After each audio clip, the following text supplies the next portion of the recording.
सभी को जय हिंद। तो कैसे हैं आप सब? I think you all are fine. जैसे कि हम जानते हैं कि 19th ऑफ फरवरी कल को हमारा एनसीसी सर्टिफिकेट का एग्जाम है। तो आई होप आप लोगों ने भी तैयारी कर ली होगी, अच्छे से कर ली होगी। और हाँ, जहां तक है मैं भी कर चुका हूं। बट लास्ट में मैंने सोचा क्यों ना एक ऐसी वीडियो बनाया जाए जिसमें हम रिवाइज कर सकें जो भी हम अब तक पढ़ चुके हैं। तो आज मैं आप सभी के लिए लेकर आया हूं एनसीसी से रिलेटेड कुछ मोस्ट इंपॉर्टेंट क्वेश्चंस। ये बेसिकली चैप्टर वाइज नहीं होंगे, ये चैप्टर वाइज डिस्कस नहीं करेंगे। ये कुछ इंपॉर्टेंट जैसे वेरी शॉर्ट क्वेश्चंस आ रहे हैं पेपर में, प्रीवियस ईयर में आए हैं या मोस्ट इंपॉर्टेंट हैं, उन्हें डिस्कस करते हैं पहले और फिर करते हैं शॉर्ट आंसर और फिर कुछ लॉन्ग आंसर्स को भी डिस्कस करेंगे। आई होप कि आपको वीडियो अच्छी लगेगी, पर ये आपके लिए फायदेमंद तभी होगी अगर आप लास्ट तक कनेक्टेड रहेंगे। तो चलिए स्टार्ट करते हैं कि पेपर तो आप कर ही चुके होंगे टोटल। रिवाइज करते हैं कि सबसे पहले खुली लाइन चल आती है हमारी। कौन सी लाइन चलाती है? खुला लाइन चल होती है ना, खुली लाइन चल। तो इसमें कितने स्टेप्स लिए जाते हैं, कितने स्टेप्स लिए जाते हैं हमारी खुली लाइन चल में? अगर आप इसका आंसर जानते हैं तो फटाफट एक पेन और पेपर लीजिए और जितने भी यहां पर क्वेश्चन होंगे आंसर सबसे पहले मेरे से भी पहले आप अपने उसमें पेपर में लिख देना। आता होगा तो कॉन्फिडेंस आएगा, नहीं आता होगा तो कुछ सीखने को मिलेगा। चलिए, तो खुली लाइन चल में हमारे होते हैं 1.5 स्टेप्स। और अब हम टाइम वेस्ट नहीं करेंगे ज्यादा क्योंकि पेपर हमारा कल ही है। डिस्कस करते हैं, ठीक है। नाउ आते हैं विश्राम पोजीशन की बात। डिस्टेंस बिटवीन टू हील्स इन विश्राम पोजीशन इज।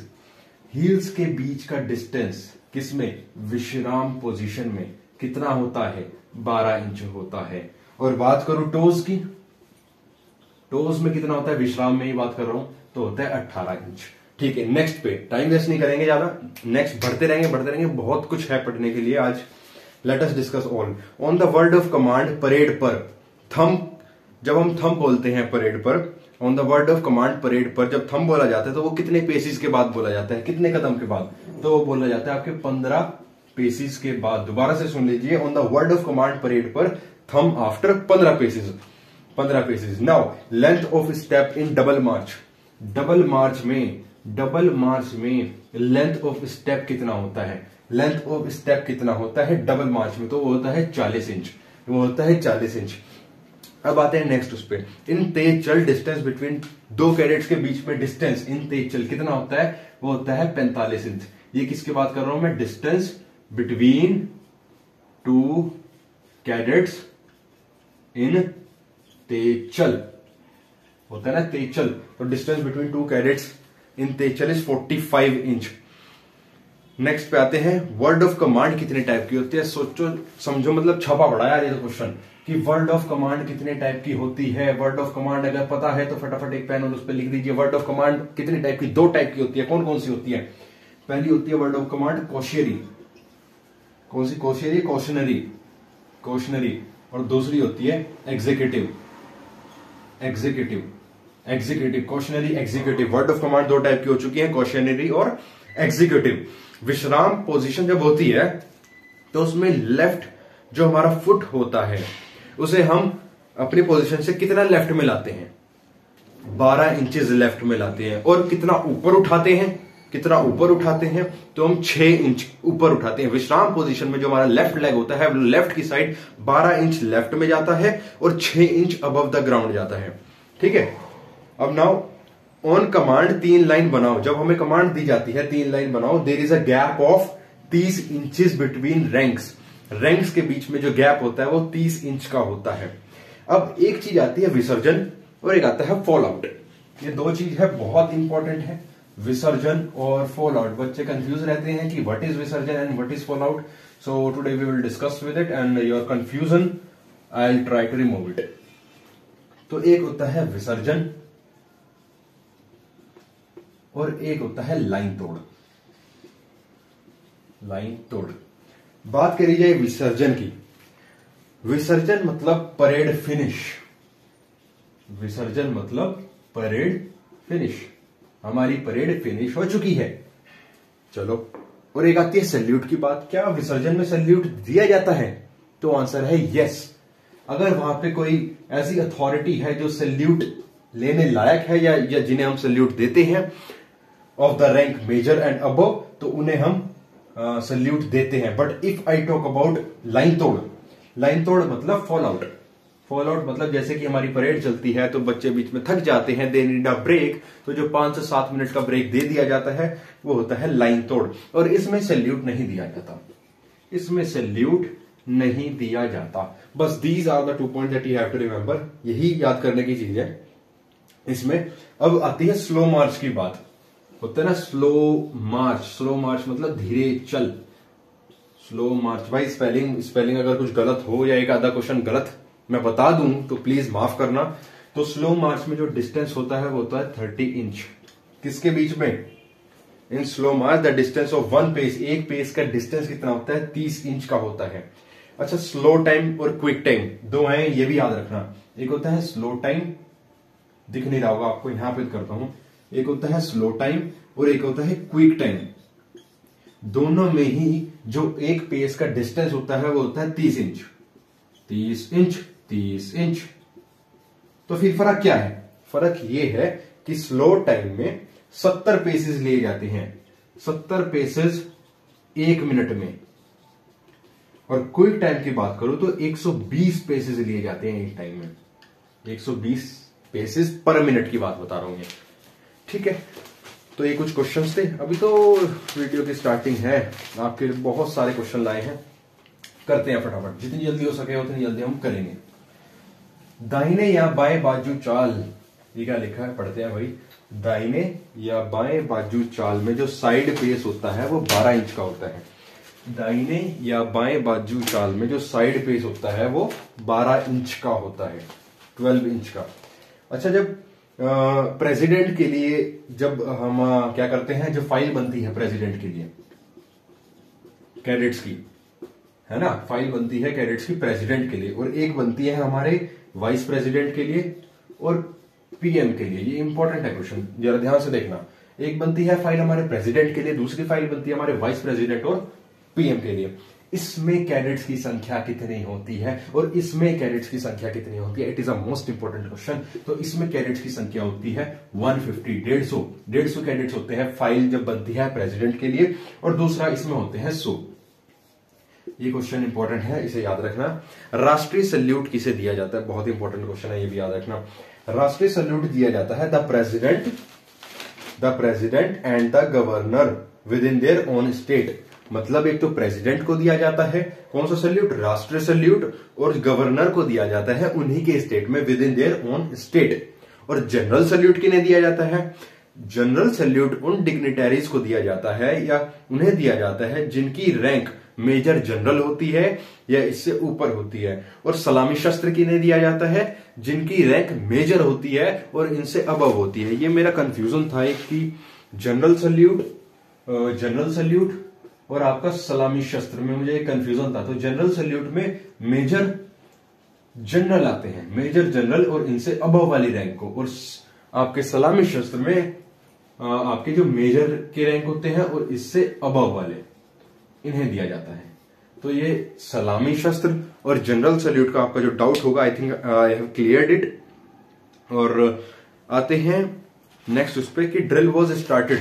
ड्रिल कब स्टार्टेड हुई थी? ये तो वैसे सबको पता होगा यार। ड्रिल कौन से ईयर में स्टार्ट हुई और किन्होंने स्टार्ट करी ड्रिल, बता दो बस आप ही, लिख दिया होगा यहां तक अब तक आपने। तो हमारी जो ड्रिल स्टार्ट हुई थी वो हुई थी 1666 में। एम आई राइट और नॉट? 1666 में जो जर्मनी के मेजर जनरल ड्रॉल थे, ये ड्रिल उन्होंने स्टार्ट करी थी। अब टाइप्स ऑफ ड्रिल, दो टाइप की ड्रिल होती हैं, एक होती है ओपन ड्रिल और एक होती है क्लोज ड्रिल। जो हमारी ड्रिल, अबे यार इसकी इंक खत्म हो गई। ड्रिल होती है दो टाइप की, एक होती है ओपन ड्रिल, चल गई, एक होती है क्लोज ड्रिल।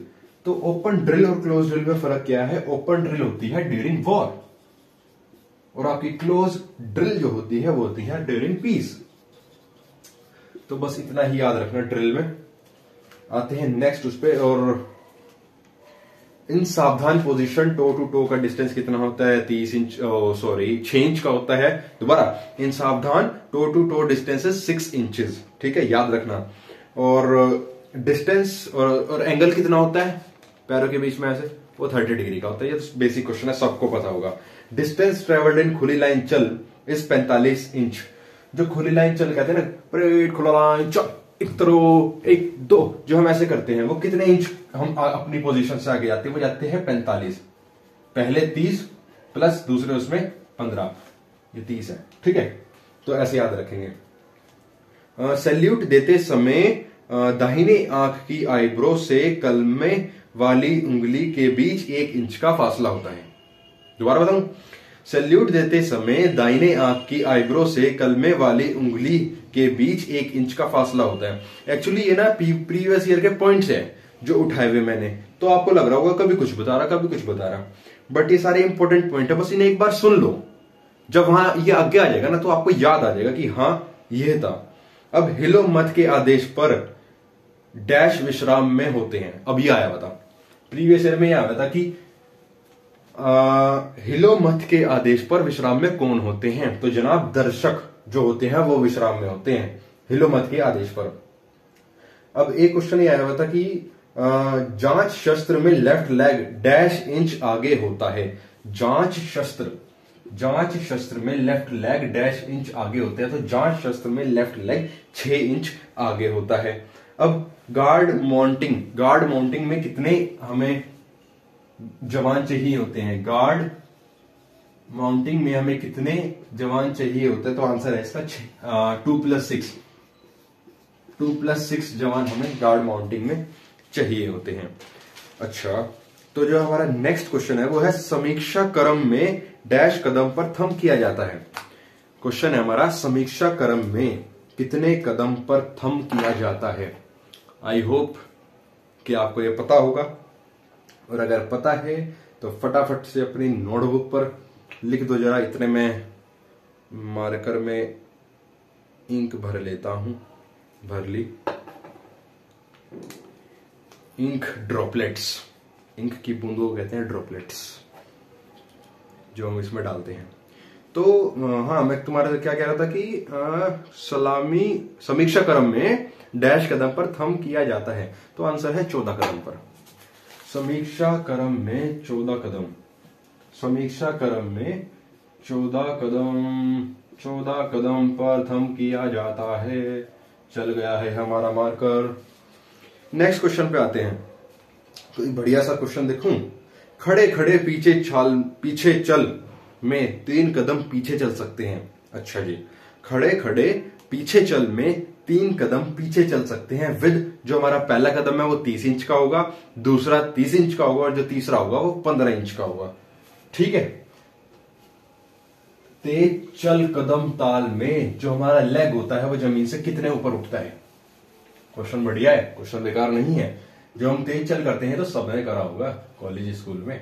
ठीक है, तेज चल में जो हमारा लेग है वो कितने इंच ऊपर उठता है? तो आंसर है 12 इंच। 12 इंच, सुनते रहो बस, अगर आ गया तो छाप देना। जब राइफल से थोड़ी दूर 4 से 6 कदम हरकत करनी हो या सज की कार्रवाई करनी हो तब समतोल शस्त्र करते हैं। अगर ये कल पेपर में आ गया, समतोल शस्त्र कब किया जाता है, समतोल शस्त्र कब किया जाता है, तो क्या आप कर पाते? देखिए, क्या आप कर पाते समतोल शस्त्र कब किया जाता है? अगर तो फिर इसकी डेफिनेशन सुनो ना, डेफिनेशन सुनो, लिख देता हूं, ये इंपॉर्टेंट है। जब राइफल से थोड़ी दूर 4 से 6 कदम हरकत करनी हो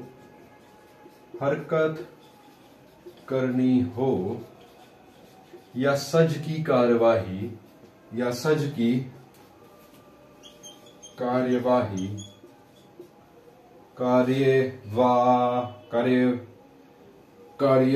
अपने आप देख लेना, करनी हो तब समतोल शस्त्र करनी हो तब समतोल शस्त्र करते हैं, तब समतोल शस्त्र करते हैं। ठीक है जी, कर लिया ये भी। इसके बाद राइफल की सीलिंग नीचे 2 इंच फोल्ड है।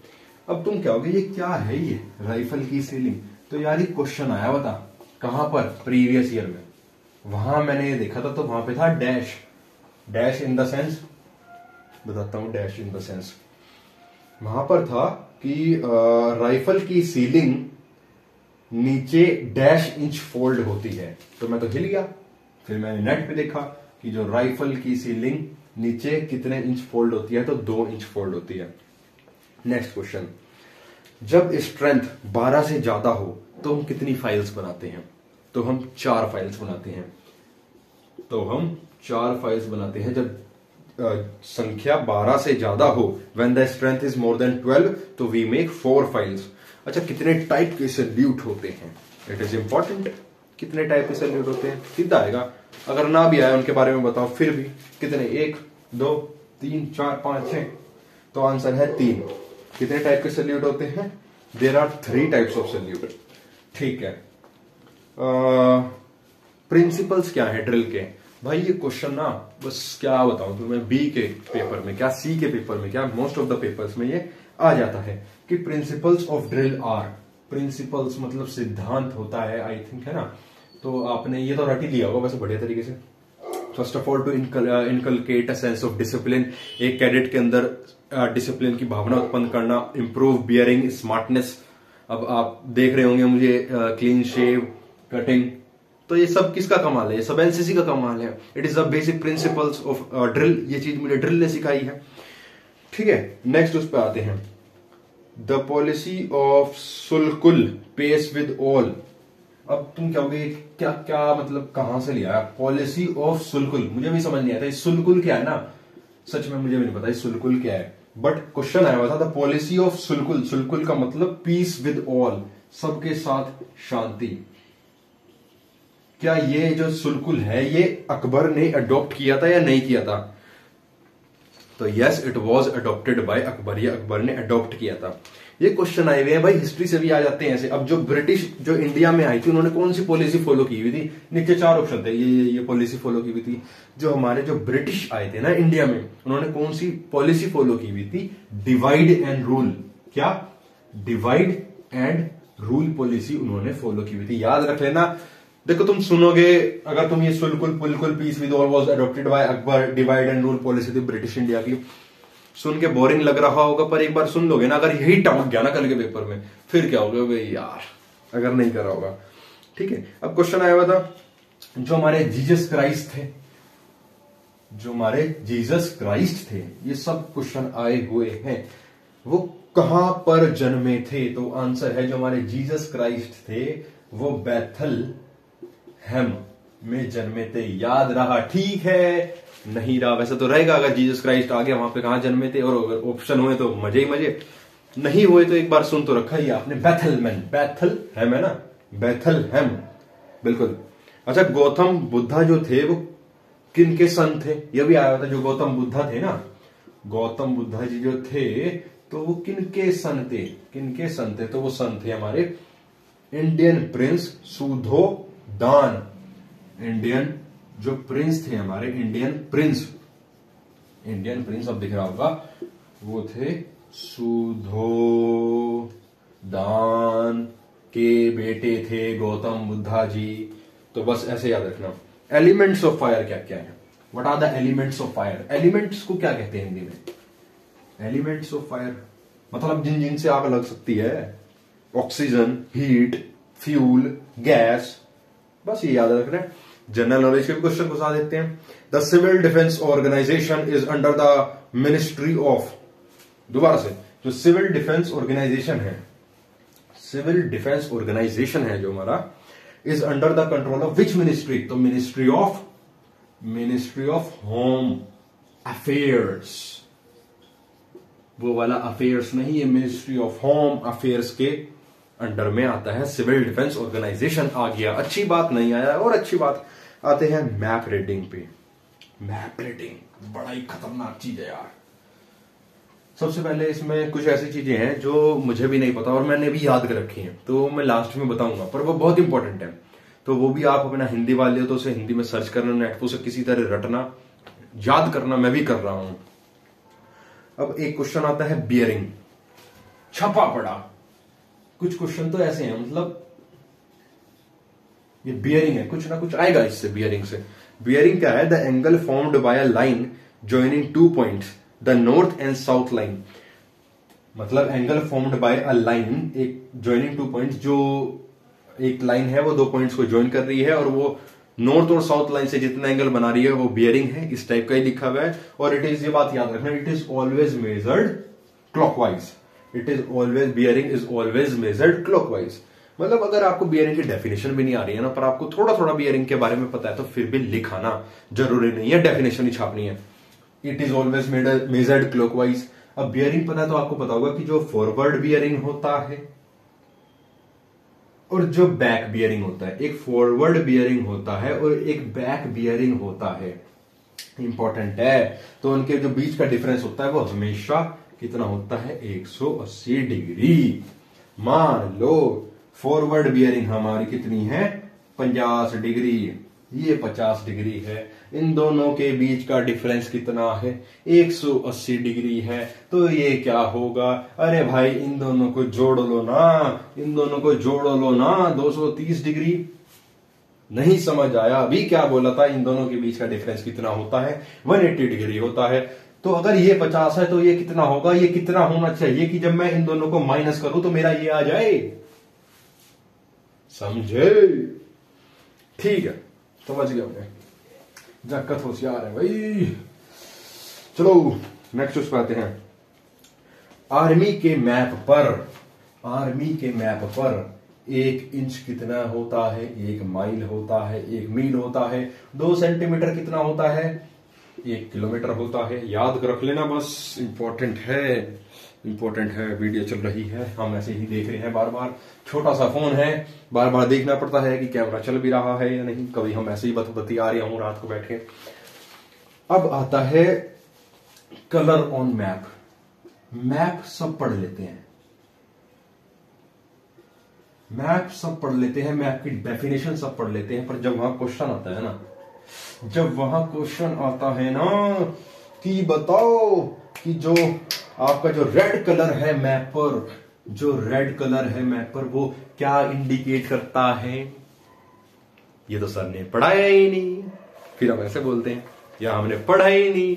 तो बताओ, अब बताओ, आप तैयारी कर चुके हो, मैं भी कर चुका हूं, मैंने भी कल ही पढ़ा वैसे, कि जो रेड कलर जो मैप पे होता है वो क्या इंडिकेट करता है। जी हमें क्या पता, वो इंडिकेट करता है रोड्स को, सड़कों को, रोड्स एक्सेट्रा।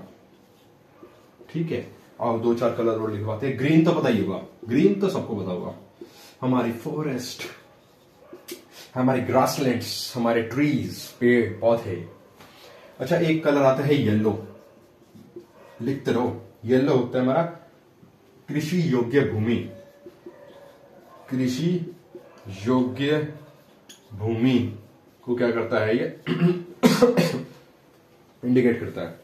रेड हो गया, ग्रीन हो गया, येलो हो गया, ब्लू, ब्लू भी वैसे सबको पता है, ब्लू नीला, नीला पानी, water bodies, it represent water bodies.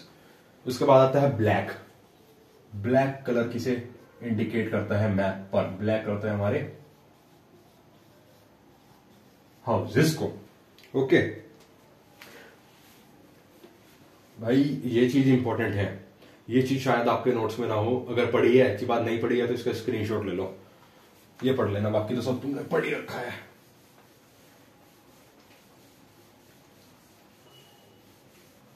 Next उस पे आते हैं, एक होता है डेड ग्राउंड।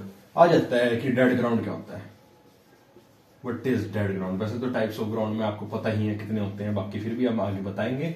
पर डेड ग्राउंड कौन सा होता है, the ground which is not visible, the ground which we can not see by our naked eyes, मतलब वो भूमि जो हम अपनी आंखों से नहीं देख सकते, दबी हुई होती है ना, नहीं दिखती। अब यहां पर हम हैं, वहां पर हमारा दोस्त खड़ा है, हम भागे जा रहे हैं और देखा नीचे तो डेड ग्राउंड थी और नीचे गिर गए। तो डेड ग्राउंड वो होती है जो हमें विजिबल नहीं होती। अच्छा, अब कहते हैं कि हम डायरेक्शन का पता कैसे लगा सकते हैं। एक है पॉइंट आया हुआ, लार्ज स्टोन ऑफ टोम्ब, बड़ा पत्थर किसका, टोम्ब का, large stone of tomb, large stone of tomb किस डायरेक्शन को इंडिकेट करता है, तो वो इंडिकेट करता है हमारी नॉर्थ डायरेक्शन को, नॉर्थ डायरेक्शन को। लॉन्ग ब्रांचेस ऑफ ट्रीज, पेड़ की लंबे लंबी branches, long branches, branches of trees किस डायरेक्शन को रिप्रेजेंट करती है बताओ? कल पेपर है, पता ही होगा। लॉन्ग क्या लिखा है? Long branches of trees represent करती है हमारी साउथ डायरेक्शन को, साउथ डायरेक्शन को। ठीक है, अच्छी बात है, साउथ डायरेक्शन को रिप्रेजेंट करती है। नेक्स्ट उस पर आते हैं, size of service protector. Service protector भी बवाल है भाई साहब, सीधा आता है 8-10 नंबर का। सर्विस प्रोटेक्टर के बारे में बताओ, है ना, एक आधा और पॉइंट आ जाता है, यूजेस क्या है। तो साइज ऑफ सर्विस प्रोटेक्टर है हमारा 6 बाय 2 इंच। ये दिख भी रहा नहीं, एक मिनट देख लेते हैं जरा कैमरे में। 6 बाय 2 इंच नहीं, सही है, दिख तो रहा। 6 बाय 2 इंच का होता है साइज सर्विस प्रोटेक्टर का। आगे आते हैं, देखो अब ये पॉइंट है, ये मैंने पढ़ रखा है।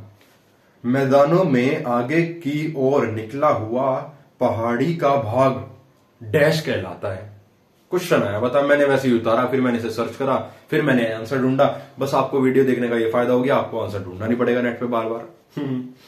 मैदानों में आगे की ओर निकला हुआ पहाड़ी का भाग स्पुर कहलाता है। क्या कहलाता है? स्पुरी क्या हो रहा मार्कर को, स्पुर कहलाता है। ठीक है। There are 2 type of prismatic compass. Prismatic compass important है। 2 टाइप का होता है प्रिज्मेटिक कंपास, एक होता है ड्राई टाइप, एक होता है लिक्विड टाइप। हिल आया होता है, हिल क्या होती है? Height less than 1000 metre. जिस पहाड़ी की height less than LESS less than 1000 metre होती है, उससे हम HILL हिल कहते हैं। अच्छा जी, अब आते हैं कुछ हमारे इंपॉर्टेंट कन्वेंशनल साइंस पे। अगर एक तरीके से देखा जाए ना, जो हमारे कन्वेंशनल साइंस है, it is one of the most easiest topic अगर आपने पढ़ रखा है, क्योंकि पिक्चर हमारे माइंड में जल्दी बन जाती है एज कंपेयर टू थियरी। ये आपने भी पढ़ा होगा। अगर आपको पूछा जाए कि 9th क्लास का आपका अंग्रेजी का चैप्टर कौन सा था, तो वो नहीं याद है। पर अगर पूछा जाए 3 इडियट्स में जो आमिर खान था उसने क्या क्या सीन करे, वो एक बाथरूम वाला सीन याद है, वो जो चेयर पे बैठ के ये वाला सीन याद है, वो सब याद है, पूरी पिक्चर याद है। वो जो एक लेटर था उसमें जो उसने चेंजेस करे थे, क्या था वो, चमत्कार, जो एक वर्ड था चमत्कार, वो एडिट करके क्या कर दिया था, ये सब पता है हमें। ये सब पता है क्यों? वी नो, ये फैक्ट है यार, ये साइंस का फैक्ट है, क्योंकि हमने वो चीजें अपनी आंखों से देखी है। बट जो थ्योरी है वो जल्दी से याद नहीं रहती। नेक्स्ट पॉइंट तो आते हैं कन्वेंशनल साइंस, फाड़ देंगे, सच बता रहा हूं, फाड़ देंगे। टेम्पल रिवाइज करते हैं, पता तुम्हें सबको है, सच बता रहा हूं, पता होगा सबको तुम्हें। टेम्पल ड्राइंग इतनी गंदी है, बस पूछो ना। देखो क्या टेम्पल, देखते रहे ना, फ्री होना क्या ना, ये लो लिख दूं, टेम्पल हो गया। आते हैं मॉस्क पे, मस्जिद बनती है हमारी।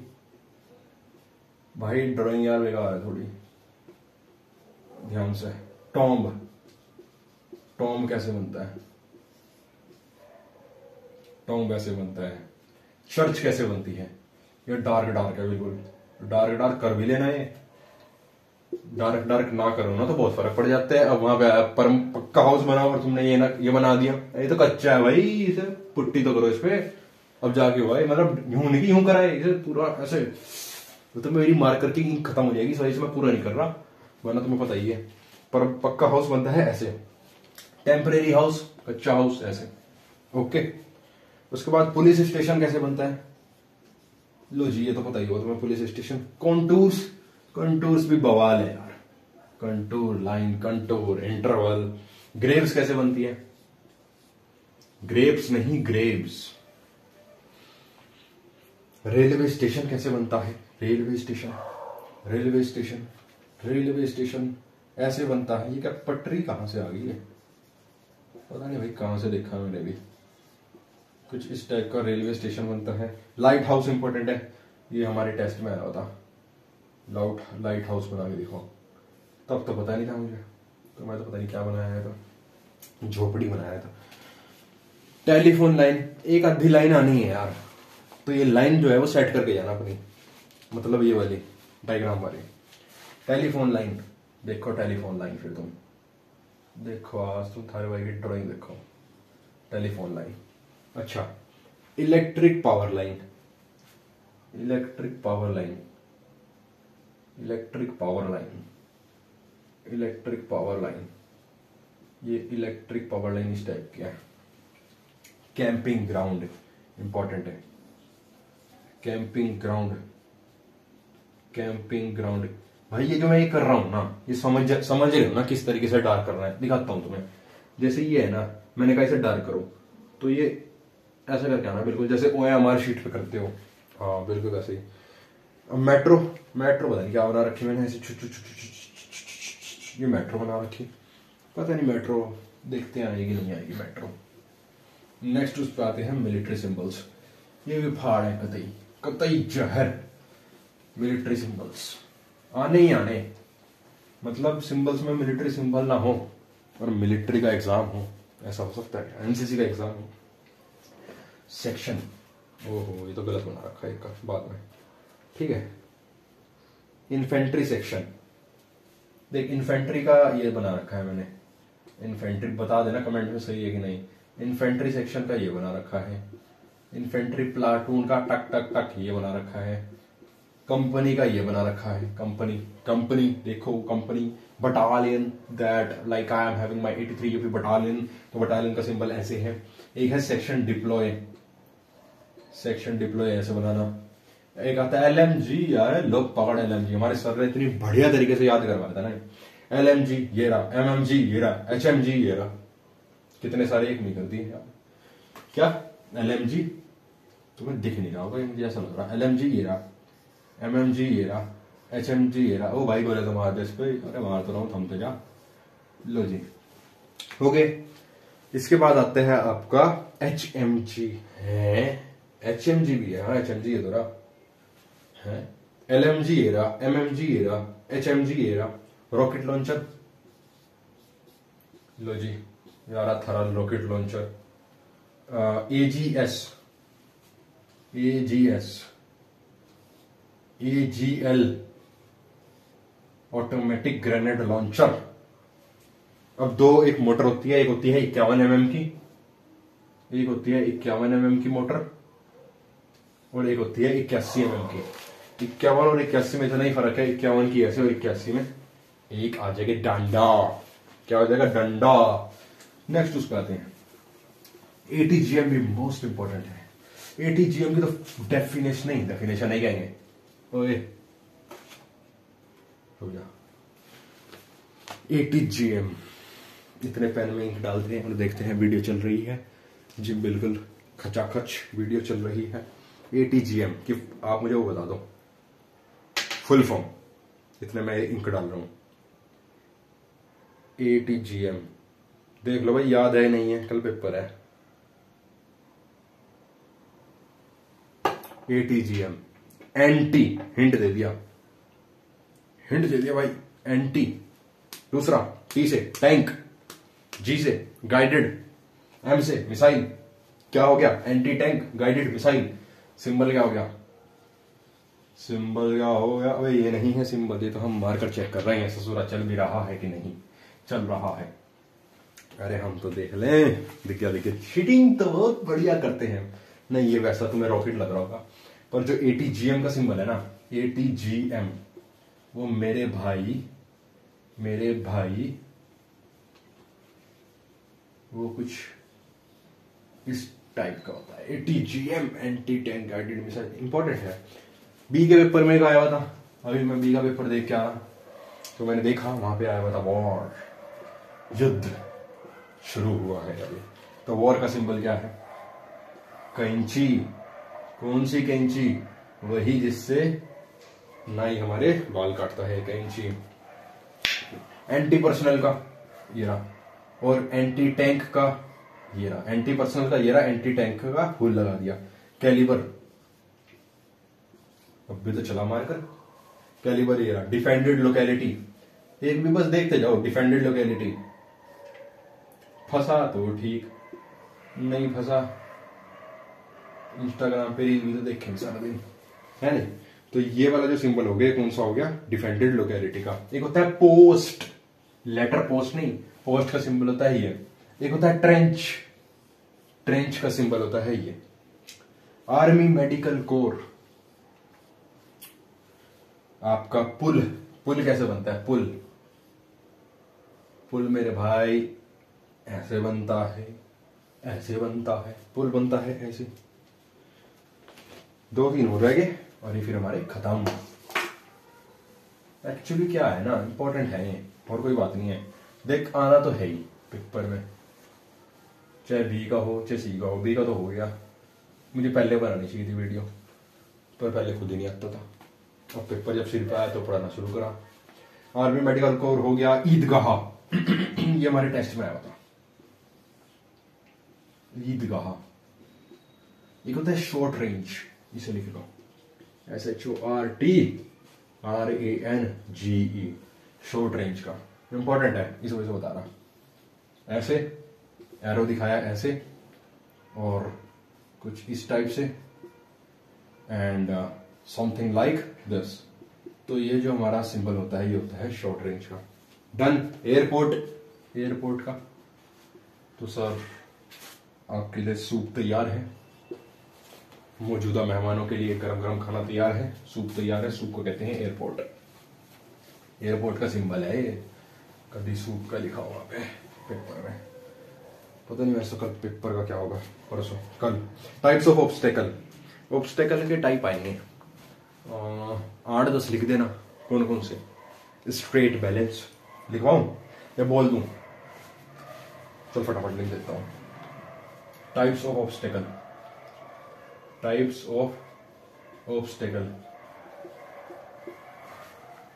कुत्तों की आवाज आ रही होगी पीछे से, है ना। कोई नहीं, मैनेज करो, सिर्फ यहां पर ध्यान दो, आवाज को सुनो। इतनी बढ़िया आवाज है यार, फिर भी तुम पता नहीं कहां सुन रहे हो। यहां पर सुनो। स्ट्रेट, सबसे पहले आता है टाइप्स ऑफ ऑब्स्टेकल में स्ट्रेट बैलेंस, स्ट्रेट बैलेंस। दूसरा आता है clear jump, clear jump. Zigzag, zigzag, zigzag balance, zigzag balance. High wall, high wall.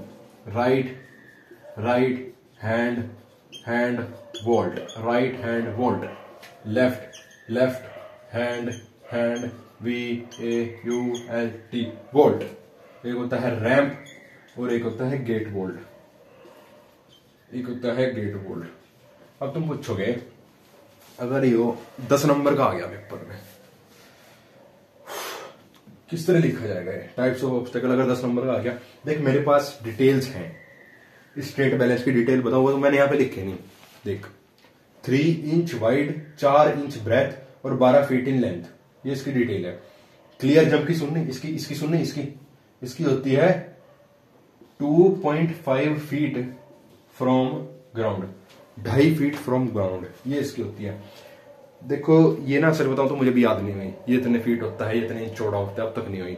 तो मैं क्या कर रहा हूं, मैंने ये याद रखा है। स्ट्रेट बैलेंस हो गया, क्लियर जंप हो गया, जिगजैग बैलेंस हो गया, राइट हैंड वोल्ट हो गया, लेफ्ट हैंड वोल्ट हो गया, क्लियर जंप हो गया, और डबल डिच हो गया, और एक और गेट वोल्ट हो गया, रैंप हो गया।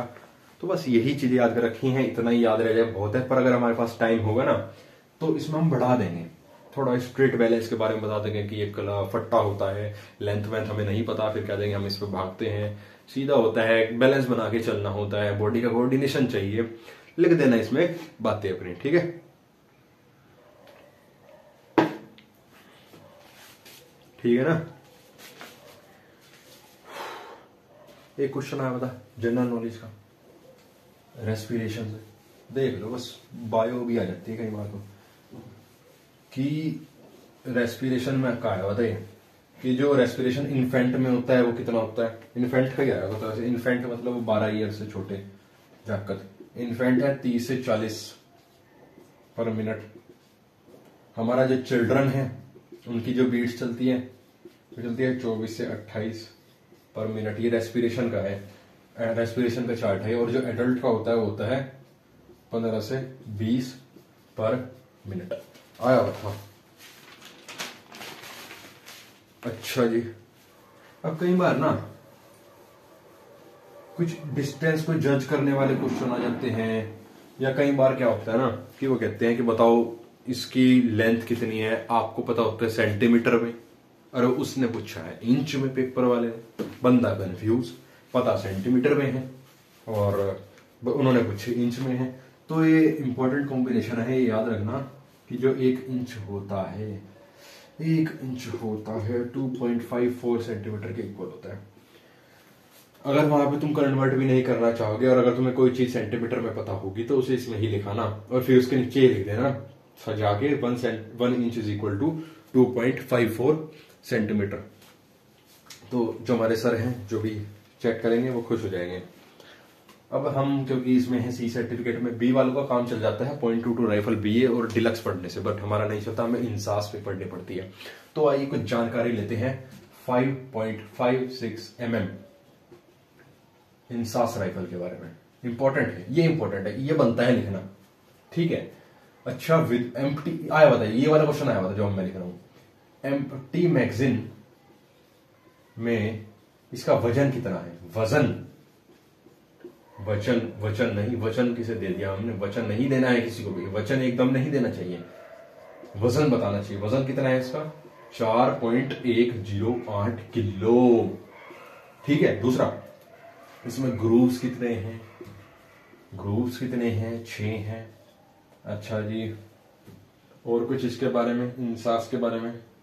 ग्रूव्स 6 हैं, बाकी तो भाई .22 राइफल के बारे में लिखा है इसमें। नहीं, इफेक्टिव रेंज, इफेक्टिव रेंज कितनी है इसकी? इफेक्टिव रेंज रहेगी, इफेक्टिव रेंज है इसकी 400 मीटर। इतनी बातें याद रख लो, बहुत है, बाकी लिख देंगे। बाकी आएगा ना क्वेश्चन तो इसके ना वो लिख देंगे, क्वालिटीज लिख देंगे कुछ उठा के कि ये ये क्या कहते हैं, ये इसे हम सही से पकड़ सकते हैं, इसकी पकड़ अच्छी है और इसकी रेंज भी अच्छी है और इसे चलाते हुए ज्यादा हिलती भी नहीं। मतलब इस तरीके से हम पॉइंट्स अगर बना बना कर लिखेंगे तो हमारे ज्यादा पॉइंट्स बनेंगे, ज्यादा पॉइंट्स बनेंगे मतलब ज्यादा नंबर आएंगे। छोड़ने से तो अच्छा है ना अगर ऐसा लिखा है ना। तो बस फिर आई think you have taken the screenshot of photo. ले फोटो स्क्रीनशॉट ले लिया ना, मतलब इसका, ठीक है। अब आते हैं .22 राइफल, भन्नाट ये होती है, देखो गजब चीज। .22 राइफल, एक होती है बीए, पूरा नाम नहीं लिख रहा, समझ जाओगे, पर तुम जब वहां पे पूछेगा ना, या तो इसके बारे में पूछेगा या इसके बारे में। अब करते हैं इनके बारे में पढ़ना शुरू, ठीक है। .22 राइफल की इफेक्टिव रेंज 25 यार्ड। पहले मेरे हिसाब से ना वो पढ़ते हैं लेंथ पढ़ते हैं लेंथ। बीए की होती है 45 इंच, डिलक्स की होती है 43 इंच, समझ गए हो। और .22 राइफल बनी कहां पर है ये भी आ जाता है क्वेश्चन, यूगोस्लाविया की बनी हुई है ये, डन। इसके बाद आ जाता है कि इनकी जो मैगजीन कैपेसिटी है, डिलक्स की कितनी है मैगजीन कैपेसिटी? 5 राउंड। ये क्या है? मैगजीन कैपेसिटी, एमसी से कुछ भी होता है, मैकडोनल्ड। और ये कितना होता है? 10 राउंड। बीए की कितनी होती है? 10 राउंड्स। इनका वजन भी होगा यार कहीं ना कहीं, बिल्कुल है। बीए वाली का है 3.93 केजी, 3.93 केजी, और मैगजीन कैपेसिटी होगी 10 राउंड। और जी वेट हो गया, और जी इधर मैगजीन कैपेसिटी, इधर वेट रह गया। इसका वेट है आपका, कौन सी है ये? 2.78 केजी, ठीक है। मसल वेलोसिटी इनकी दोनों की कितनी है? 2700 मीटर पर सेकेंड। मैं इफेक्टिव रेंज कितनी है? Effective range 25 yard. Maximum range कितनी है? 1700। और एक क्वेश्चन तो सब नीचे का दिख रहा, हाँ दिख रहा। ये जो पॉइंट लिखो ना, ये आया हुआ है, मान या ना मान। .22 राइफल की कैलिबर कितनी है? तो .22 राइफल की कैलिबर भी .22 है। अच्छा, .22 राइफल की नॉर्मल रेट ऑफ फायर है 5 राउंड पर मिनट, और रैपिड में है 10 से 15 राउंड पर मिनट। .22 राइफल की एम्यूनिशन की बुलेट की लंबाई 10 mm होती है। अच्छा जी, .22 राइफल की एम्यूनिशन की जो बुलेट होती है उसकी लंबाई 10 mm होती है, और केस के साथ देखें जब हम गोली चलाते हैं तो उसका केस पीछे निकल जाता है, बुलेट आगे चली जाती है। अगर केस और बुलेट दोनों को मिलाकर उसकी लंबाई देखें तो .22 राइफल की तो होती है 15 mm। साइज ऑफ चिंदी यूज्ड फॉर क्लीनिंग .22 राइफल, एक बार ये देख लेना, इसमें मुझे डाउट है इस वाले में कि जो .22 राइफल में जो चिंदी का साइज दिया जाता है ना, चिंदी होती है, यहां से भी क्वेश्चन आ जाता है कि .22 राइफल को क्लीन करने के लिए क्या क्या चाहिए। चिंदी चाहिए, आपका रोड चाहिए, तेल चाहिए, तो ये सारी चीजें भी आती हैं। तो ये देख लेना, मैंने चिंदी का साइज पढ़ रखा है, लिख रखा है, मतलब 4 inch by 1.5 inch, but I am not confirmed. तो ये आपको मुझे देखकर कमेंट बॉक्स में बताना है। स्क्रीनशॉट लेना है तो आप ले सकते हैं। नेक्स्ट उस पे आते हैं। Range firers are divided into 2 groups. जब हम बंदूक चलाने जाते हैं या शूटिंग करनी अपने कहीं भी आपने कॉलेज में करी होगी, तो क्या होता है वहां पे 2 ग्रुप्स में डिवाइड कर देते हैं। एक होता है फायरिंग और दूसरा होता है ट्रेनिंग। फायरिंग और ट्रेनिंग ग्रुप्स। नेक्स्ट उस पर आते हैं फटाफट। ग्रुपिंग डैश पर कराया जाता है, ग्रुपिंग डैश मीटर पर कराया जाता है, 100 मीटर या 25 मीटर पर कराया जाता है। ये क्या लिखा भाई, या तो 100 होना चाहिए या 25, पर इसमें लिखा है ग्रुपिंग 100 मीटर या 25 मीटर पर कराया जाता है, पता नहीं। नेक्स्ट उस पर आओ। एडवांस शूटिंग में कौन सा टारगेट यूज किया जाता है? इंपॉर्टेंट है। एडवांस शूटिंग में केड़ा टारगेट यूज किया जाता है तो वो है NRAI target. NRAI target use किया जाता है। NRAI की अगर मैं फुल फॉर्म बताऊं तो वो होती है national rifle association of India. ठीक है। Advance shooting competition is done in 3 position में कराया जाता है हमारा एडवांस शूटिंग कंपटीशन। पहली है लाइन, दूसरी नीलिंग और तीसरी स्टैंडिंग। शॉर्ट रेंज फायरिंग 25 गज पर 1x1 टारगेट यूज किया जाता है। जो हमारी रेंज होती है वहां पर, शॉर्ट रेंज होती है वहां पर 1x1 टारगेट का प्रयोग किया जाता है। नेक्स्ट उस पर आते हैं। हेल्थ एंड हाइजीन से ऐसे क्वेश्चन आते हैं ना, पूछ मत भाई। हेल्थ एंड हाइजीन एक क्वेश्चन तो देख वो फंसेगा। कौन सा? खुश हो गई आपका। AIDS एक एड्स है, इसकी फुल फॉर्म फंस जाती है। फुल फॉर्म क्या है इसके बारे में भी आ जाता है पेपर में। तो इसकी फुल फॉर्म है एक्वायर्ड इम्यूनो डेफिशिएंसी सिंड्रोम। लिख दूं? एक्वायर्ड इम्यूनो डेफिशिएंसी मतलब कमी, और होता है सिंड्रोम। फुल फॉर्म लिखो और 1 नंबर पाओ। नेक्स्ट उस पर आते हैं। अच्छा, एक आया हुआ था स्कल फ्रैक्चर में कौन सी बैंडेज यूज की जाती है? Previous year question. मैं कहा हेल्थ हाइजीन तो भाई को पूरा आता है, और जब प्रीवियस ईयर क्वेश्चन देखा ना कि जो स्कल का फ्रैक्चर होता है उसमें कौन सी बैंडेज यूज की जाती है, मैंने कहा यार अपने को तो वही पता है जो 1 रुपए वाली जब पतंग उड़ाते हैं उसके बाद हाथ कटता है, वही वाली बैंडेज पता है। अब तो वैसे वो भी 2 की नहीं 1 की ही है अभी। मैं कहा यार उसके बारे में पता है, पर जब देखा कि जब स्कल फ्रैक्चर हो जाता है, it is a previous year question of NCC certificate. ठीक है। स्कल में होती है आपकी बैरल बैंडेज का प्रयोग किया जाता है। Which bandage? Barrel bandage. Okay done. 2 question है अब जो बताने जा रहा हूं, इंपॉर्टेंट है, फंस सकता है एक आधा क्वेश्चन। तो आओ। Which is the strongest muscle in our human body? और which is the longest bone in human body? सबसे पहले मसल की बात आई है। स्ट्रॉन्गेस्ट मसल होती है हमारी, लिखो भाई का नाम क्या है? MA नाम नहीं लिख रहा हूं, स्ट्रॉन्गेस्ट मसल लिख रहा हूं हमारी ह्यूमन बॉडी की। नेट पे देख लेना, थारे भाई ने भी नेट पे से ही देखा है, इतनी औकात नहीं है थारे भाई की जो पता हो। मैसासेटर क्या होता है? मैसासेटर होती है स्ट्रॉन्गेस्ट मसल, और ये यहां होती है जॉ में, behind the cheeks in human body. और लॉन्गेस्ट बोन, ये भी आया हुआ क्वेश्चन तो ये भी आया हुआ कि जो लॉन्गेस्ट बोन होती है वो कौन सी होती है? फेमूर। नेट पे देख लेना भाई, झूठ नहीं बोल रहा हूं। झूठ नहीं बोलता। फेमर होती है लॉन्गेस्ट बोन।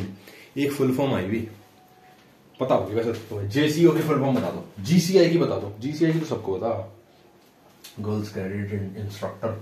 और अच्छा जेसीओ की जूनियर कमीशन ऑफिसर। अब देखो फुल फॉर्म आगे इतनी आएगी ना तुम कहोगे भाई मौज कर दी, पर ये ऊपर आएगी, देखो जेसीओ दिख रहा, जूनियर कमीशन ऑफिसर, ये ऊपर लिखी हुई इंपॉर्टेंट है ना। अच्छा ये भी क्वेश्चन, बैटल ड्रिल, जो बैटल ड्रिल होती है आपकी वो कितनी चरणों में डिवाइड होती है तेरी चरणों में।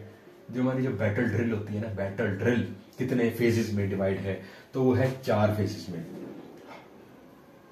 कैसे याद करते हैं, हमारे सर ने ही याद करवाया है, रॉफ्ट। रॉफ्ट 2-3 चीजें है ये जो हमारे सर ने ऐसे याद करवाई थी छोटे छोटे। उसमें रॉफ्ट हो गया, एक ग्रिड हो गया, एक ग्रैड हो गया, आएंगे आगे सब है, सब बताया जाएगा। रॉफ्ट तो आर से, ये इंपॉर्टेंट है क्वेश्चन, पहले सुन लेना, ये इंपॉर्टेंट है। एक तो ये इंक बार बार खत्म हो जाती है, मतलब यहां तो यही काम रह गया, बार बार इंक को ही भरते रहो। वैसे चलो मैं लिखता नहीं है, सुन लो। रॉफ्ट आर से होता है रैके ग्रुप, RECCE रैके, RECCE रैके ग्रुप। दूसरा होता है ऑर्डर ग्रुप, तीसरा होता है फाइटिंग ग्रुप, चौथा होता है ट्रांसपोर्ट ग्रुप। नहीं पता था लिख लो, मैं तो इसे बोर्ड पे लिखने का नहीं। दोबारा से, battle drill is divided into कितने सेक्शन, 4 चरणों में डिवाइडेड है। रॉफ्ट से होता है रैके, ऑर्डर, एफ से होता है फाइटिंग, और रॉफ्ट टी से क्या होता है, टी से रॉफ्ट इंक का है, टी से होता है आपका ट्रांसपोर्ट, नगर नहीं ट्रांसपोर्ट, खाली ट्रांसपोर्ट। नेक्स्ट उस पर आते हैं, in a battle field a section can be divided into 4 parts. Battle drill में सेक्शन जो है वो 4 पार्ट में हम डिवाइड, अरे वाह अब भी तो चमका। बैटल ड्रिल में हम सेक्शन को 4 पार्ट में डिवाइड कर सकते हैं। सबसे पहला action on coming under fire, दूसरा लोकेट एंड न्यूट्रलाइज एनिमी। यार इसे लिख लेना, 1 मिनट ही क्या टू सा बोला, सब सही है ना, देखते हैं। ओहो बैटरी लो गई, कोई दिक्कत नहीं है, कोई दिक्कत नहीं है। Action on coming under fire, दूसरा बैटल जो हमारी फील्ड है उसमें जो section can be divided into 4 part. पहला लिख लो action on coming under fire, जब फायर आए तब एक्शन लेना। दूसरा एनिमी को लोकेट और न्यूट्रलाइज करना, मतलब लोकेट एंड न्यूट्रलाइज एनिमी। तीसरा अटैक, और चौथा रीऑर्गेनाइजेशन। ये हमारे टेस्ट में भी आया था, इंपॉर्टेंट है, आपके उसमें भी आ सकता है, हमारे उसमें भी आ सकता है। नेक्स्ट आता है हमारा पेट्रोलिंग, इंपॉर्टेंट है यार, पेट्रोलिंग बहुत इंपॉर्टेंट है। पेट्रोलिंग होता क्या है, मैंने देखो क्या लिखा हुआ है, patrolling is an acid test of a trained cadet individual training. The success of any operation depend करता है कि हमारे पास उस फाइट की कितनी इंफॉर्मेशन अवेलेबल है और किस सही टाइम पे अवेलेबल है। ठीक है, patrolling is an acid test of a trained cadet individual training. The success of any operation depend करता है, the success of any operation depends upon कि हमारे पास अवेलेबिलिटी है एक्यूरेट इंफॉर्मेशन की उस युद्ध के बारे में, और टाइमली होनी चाहिए, वो सही टाइम पे, कि युद्ध के बाद पता लग रहा है यार वहां पे ये था, यहाँ पे ये था, तो इसे ही बोलते हैं हम पेट्रोलिंग करना। ये 4 टाइप की क्वालिटीज डेवलप कर देती है हमारे अंदर, that is discipline, aggressiveness, comradeship और अलर्टनेस। क्या क्या, डिसिप्लिन, कॉमरेडशिप, अलर्टनेस और एग्रेसिवनेस। वैसे मुझे सबके मतलब पता है, बट अगर मैं हर चीज का एक एक मीनिंग भी डिस्कस करना चाहूंगा बहुत लंबी बन जाएगी वीडियो। ऐसे ही याद करो, पेट्रोल की टाइप्स 2 टाइप की होती है, रैके और प्रोटेक्टिव, सबको पता है। रैके पेट्रोल कब यूज की, कब की है ये, aim is to gain information secretly and silently without getting involve in fight. मतलब इंफॉर्मेशन को सीक्रेटली लेना बिना लड़ाई में इन्वॉल्व हुए, ये काम होता है रैके का। और दूसरी होती है हमारी प्रोटेक्टिव पेट्रोल्स। अब आते हैं मेथड ऑफ कम्युनिकेशन पे। सबसे पहले होता है साइन लैंग्वेज, वॉइस मीडियम। हाँ, ये आज मेरे एक फ्रेंड ने क्वेश्चन पूछा था कि what are the methods of communication, तो मैंने उसे बताया साइन लैंग्वेज के थ्रू करते हैं, voice medium, written scripts, wireless, line cable, runners and message bear. जितने भी याद रहे लिख देना दोबारा से। साइन लैंग्वेज, दूसरा वॉइस मीडियम, वॉइस मीडियम के थ्रू, तीसरा रिटन स्क्रिप्ट के थ्रू, चौथा रनर्स एंड बियरर्स मैसेज। सच बताऊं तो इसका अच्छा रनर्स मतलब भाग दौड़ के, अच्छा चौथा लाइन केबल के थ्रू, दूसरा, पांचवा छठा wireless. Line cable wireless, line cable wireless, sign language voice medium, sign language voice medium, written script, ऐसे याद कर सकते हैं। फटाफट फटाफट। इंडिया पाकिस्तान का वॉर कब कब हुआ? 1947 में भी हुआ, 65 में भी और 71 में भी हुआ। पूरी की पूरी कंट्रीज हमारी 7 कमांड में डिवाइड है। बेसिक ऑफ एनसीसी में एक चीज ऐसी बताऊंगा आज तक किसी ने सुनी भी नहीं होगी। एनसीसी यार ये चल भी रहा है ना? हाँ चल रहा है। NCC national cadet corps. तो नेशनल कैडेट कॉर्प्स के बारे में अगर मैं आपको बताऊं, इसका जो पहला नाम था है एनसीसी का पुराना नाम, घर का नाम या बाहर का नाम? नहीं, पुराना नाम इसका था, पुराना नाम यूटीसी। ये किसी ने नहीं बताया होगा। UTC means university training corps. अब क्या है? National cadet corps. पहले क्या था? UTC, university training corps. ठीक है। एनसीसी के फ्लैग के बारे में रेड होता है, डीप ब्लू होता है और लाइट ब्लू होता है। रेड किसे इंडिकेट करता है? आर्मी को, डीप ब्लू नेवी को, और आपका जो लाइट ब्लू होता है वो एयरफोर्स को। 2 डॉट होती हैं, वो किसे किसे डिनोट करती है? वो डिनोट करती है किसे ओटीए, जो हमारी एक है कैंपटी में, एक है हमारी कैंपटी में और दूसरी है ग्वालियर में। ये 2 हमारी ओटीए को रिप्रेजेंट करता है। एनसीसी सॉन्ग, ये भी बात किसी ने नहीं बताई होगी, लिख लो। एनसीसी सॉन्ग जो हमारा पहला था प्रीवियस जो हमारा एनसीसी सॉन्ग था वो था कदम मिलाकर चल। पता था क्या? अगर नहीं पता तो वीडियो को लाइक कर दो, शेयर कर दो, कोई दिक्कत नहीं है, अपना पढ़ो आराम से, वो इंपॉर्टेंट है।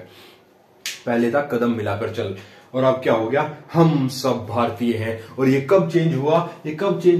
अक्टूबर 1982 में। मुझे कैसे याद हुआ ये 1982? मैं तो आपसे बैठा हूं, कैसे याद हो गया 1982? देखो, 1 के बाद क्या आता है? 2, 9 से पहले क्या आता है? 8। 1 के बाद क्या आता है? 2, 9 से पहले क्या आता है? 8।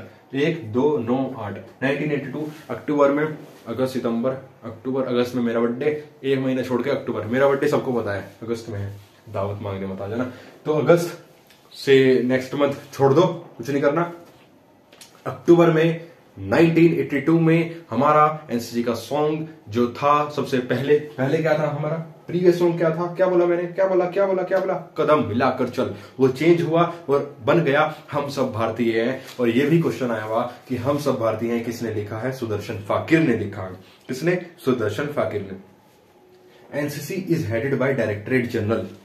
चार्ट बना देना, जहां भी थोड़ा बहुत पूछ लेना डिटेल में कि इनके ऊपर कौन सी रैंक है, इनके ऊपर है। NCC is headed by directorate general. अच्छा, NCC is headed by directorate general, पर उनकी रैंक क्या होती है? वो होती है लेफ्टिनेंट जनरल। डीजी के द्वारा चलाई जाती है, बट उनकी रैंक क्या होती है? वो होती है लेफ्टिनेंट जनरल। ओके भाई, ये चार्ट बना देना। डीजी के नीचे, डी मतलब डायरेक्टरेट जनरल, 2 डी नहीं, एडी। कल पेपर है, याद हुआ नहीं कुछ।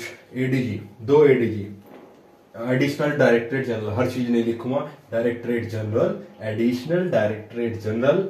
इसके नीचे 5 डेप्यूटी डायरेक्टरेट जनरल, उसके नीचे 17 डायरेक्टरेट, उसके नीचे 2 से 14 ग्रुप हेडक्वार्टर, और उसके नीचे हमारी यूनिट्स आती हैं।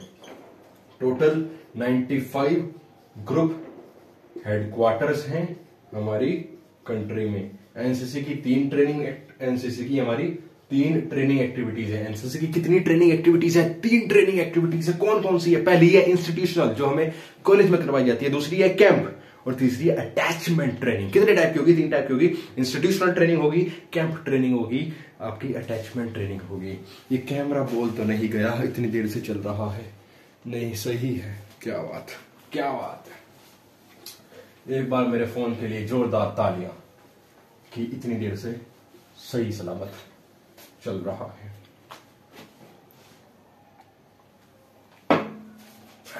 माल बहुत है। अरे लो, क्या कहा था जब इंसास पढ़ाया था? मैंने कहा आ जाता है कि जो इंसास है ना, इंसास है, इसकी वो क्या है benefit, importance. What is the importance of 5.56 mm INSAS rifle? तो we will say accurate, light weight. क्या था वजन इसका? 4.108। याद है नहीं? विदाउट, किसके बिना था ये? विदाउट बुलेट था, विदाउट क्या था? 1 सेकंड रुक जाओ बस। Without empty magazine, empty magazine में इसका वजन था 4.108 और अगर मैगजीन आ जाती आधी किलो और बढ़ जाता 4.508 समथिंग हो जाएगा, पड़ा था। तो इंपॉर्टेंस पे आ जाए, देखो वही है, किसी भी अगर राइफल की इंपॉर्टेंस आ जाए, अब मान लो यहाँ पे 5.56 इंसास राइफल लिखा हुआ, ठीक है, अब यहाँ पे मान लो 5.56 गजनी राइफल आ गया, 5.56 गजनी राइफल, आपने सुना गजनी राइफल के बारे में, तो क्या आप इस क्वेश्चन को छोड़ के आओगे? नहीं छोड़ के आओगे, लिख के आओगे। कैसे लिख के आओगे? अरे रट लो ना 2-4 पॉइंट, एक्यूरेट, लाइट वेट, सब में चेप देना भाई। अगर किसी चीज की वो इंपॉर्टेंस पूछ रहा है ना, मतलब तारीफ पूछ रहा है, मतलब उसमें कुछ काबिलियत होगी, इस वजह से वो उस चीज की तारीफ कह रहा है कि लिखो उसके बारे में। तो एक्यूरेट, लाइट वेट है, कॉम्पैक्ट है, हैंडी है, पकड़ सकते हैं हाथ में, सुटेबल है टेरेस्ट्रियल और मैरीटाइन असाइनमेंट में। और हाँ, आपकी अगर उस गजनी का तो छोड़ो, पर इंसास का मैंने आपको, वैसे ये नहीं आएगा गजनी पजनी, आएगा तो अपना इंसास ही जो हमारे सिलेबस में है। तो इसकी इफेक्टिव रेंज बताई गई थी आपको 400 मीटर, इसका वेट भी लिखाना, इफेक्टिव रेंज भी लिखाना, ग्रुप्स भी लिखाना। ग्रुप्स बताए थे, नहीं बताए थे, 6 ग्रुप्स थे शायद, कितने ग्रुप्स थे, 6 ही थे शायद। वेट, मसल वेलोसिटी 900 मीटर पर सेकेंड इसकी, रेट ऑफ फायर 60 से 65 राउंड पर मिनट। क्वेश्चन आया हुआ था rifle is cleaned when, rifle को कब कब साफ किया जाता है, क्वेश्चन आया हुआ। ना मानो, सबूत दिखाने का टाइम ना है, ना आपके पास ना मेरे पास। क्वेश्चन आया हुआ है राइफल इज क्लीन्ड व्हेन, कब कब राइफल क्लीन कर ली जाते हैं? अरे बिफोर फायर, बीएफ पूरा लिख देता हूं, बिफोर फायर। दूसरा आफ्टर फायर, तीसरा डेली, चौथा मंथली, पांचवा एनुअली, क्वार्टरली, हाफ ईयरली। अरे लिख देना यार, before fire, after fire, daily, weekly, monthly, annually, ये 6 पॉइंट लिख देना, बहुत है। आ गया क्वेश्चन, राइफल को देखो, दिखाऊं, material required to clean the rifle, oil, बोतल, brush, cleaning bore, pull through, चिंदी, ड्रिफ्ट, याद रखना ही ऐसे। अच्छा, गुड फायरिंग के जो रूल्स और कैरेक्टरिस्टिक है वो क्या क्या है? पोजीशन मस्ट बी कंफर्टेबल, कैसी पोजीशन होनी चाहिए? कंफर्टेबल, दिक्कत नहीं आनी चाहिए कोई गोली चलाते हैं, ठीक है। Comfortable position, hold so firm that the rifle gains a rock like steadiness, खतरनाक लैंग्वेज। आगे आओ, the fire must aim correctly, correct aim करना चाहिए। और इसका एक हमारा प्रिंसिपल है, किसका? शूटिंग का, 1 बुलेट 1 एनिमी, ये हमारी बटालियन में भी लिखा हुआ है एक वॉल पे, मुझे याद है, 1 बुलेट 1 एनिमी, ठीक है, ये भी याद रखना इंपॉर्टेंट है। बाकी फिर से वही प्रश्न आ गया है कि बीए और डिलक्स दोबारा लिखने के मूड में नहीं हूं। आशा करता हूं कि आपको डिलक्स और बीए याद होगा। वैसे बता दूं, बीए डिलक्स, बीए का लेंथ 45 इंच, के डिलक्स की 43 इंच 43, बीए के 10 राउंड्स मैगजीन कैपेसिटी, डिलक्स की 5 राउंड्स, मसल वेलोसिटी दोनों की 2700 पर सेकंड और इफेक्टिव रेंज 25 यार्ड। एक आता है mean point of impact, MPI, important है, बेतुका आंसर याद कर लो। Mean point of impact full form तो कर ही लेना, बाकी डेफिनेशन भी इंपॉर्टेंट है, मोस्ट इंपॉर्टेंट है, और इसे विद डायग्राम बनाकर आएंगे, पूरे में से पूरे नंबर पाएंगे। मीन पॉइंट ऑफ इंपैक्ट क्या होता है? The central point of area, याद है मुझे, देखो इंपॉर्टेंट है, बिना देखे बताऊं, नहीं मान रहे तो देखो, ये क्या हमारा टारगेट है, ये हमने क्या कर रखा, छन्नी कर रखा बीच में। तो the central point of area covered by a group of fire, a group of rounds fired with consistent aim and held at the same aiming mark is called MPI। English medium वाले कहेंगे आ गया समझ, Hindi medium वाले कहेंगे थोड़ा थोड़ा आया। तो देखो मीन पॉइंट ऑफ इंपैक्ट क्या होता है? जब हम गोलियां चलाते हैं, कुछ नहीं है, गोली आप सही सलामत सही तरीके से चला रहे हो, आपकी पोजीशन कंफर्टेबल है, और उसमें जितनी आपने गोलियां चलाई है, उसने जो ये ग्रुप ऑफ फायर बनाया है, ये जो मेन पॉइंट ऑफ इंपैक्ट बनाया है, इसे एमपीआई कहते हैं। बड़ा सिंपल है, ये डायग्राम बना के आ जाना, ठीक है।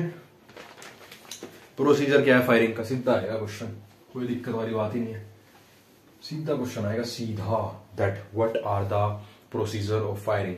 सबसे पहले देखो, दो टाइप के लोग होंगे जो इसे रटेंगे प्रोसीजर को, और एक टाइप के होंगे जो इसे समझेंगे।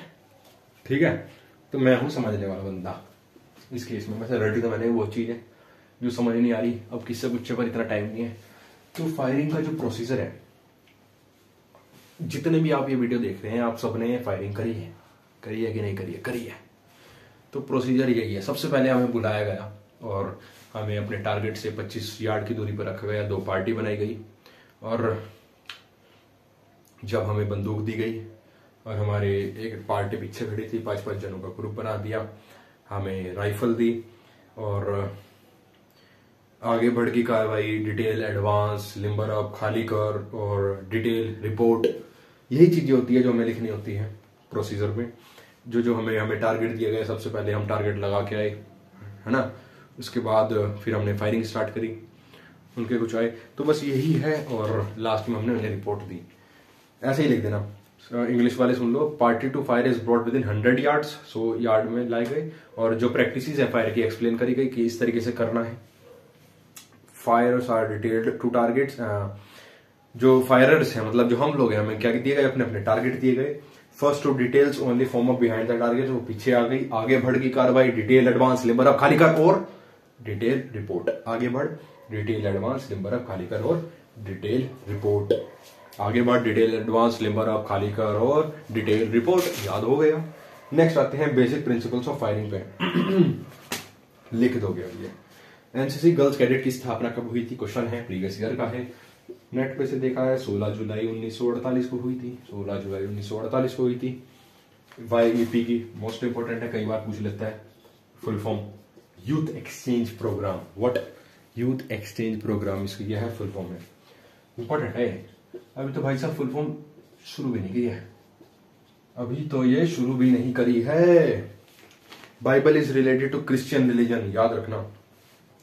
अच्छा, कॉन्स्टिट्यूशन ऑफ इंडिया कब फोर्स में आया था? केम इनटू फोर्स, तो आपका आया था 26 जनवरी 1950 में, came into force. Teachers day किसकी याद में बनाया जाता है? डॉक्टर सर्वपल्ली राधाकृष्णन। बड़े ही अच्छे इंसान थे, इनकी वजह से हमें पार्टी मिलती है ट्यूशंस में, स्कूल्स में टॉफियां बांटी जाती हैं।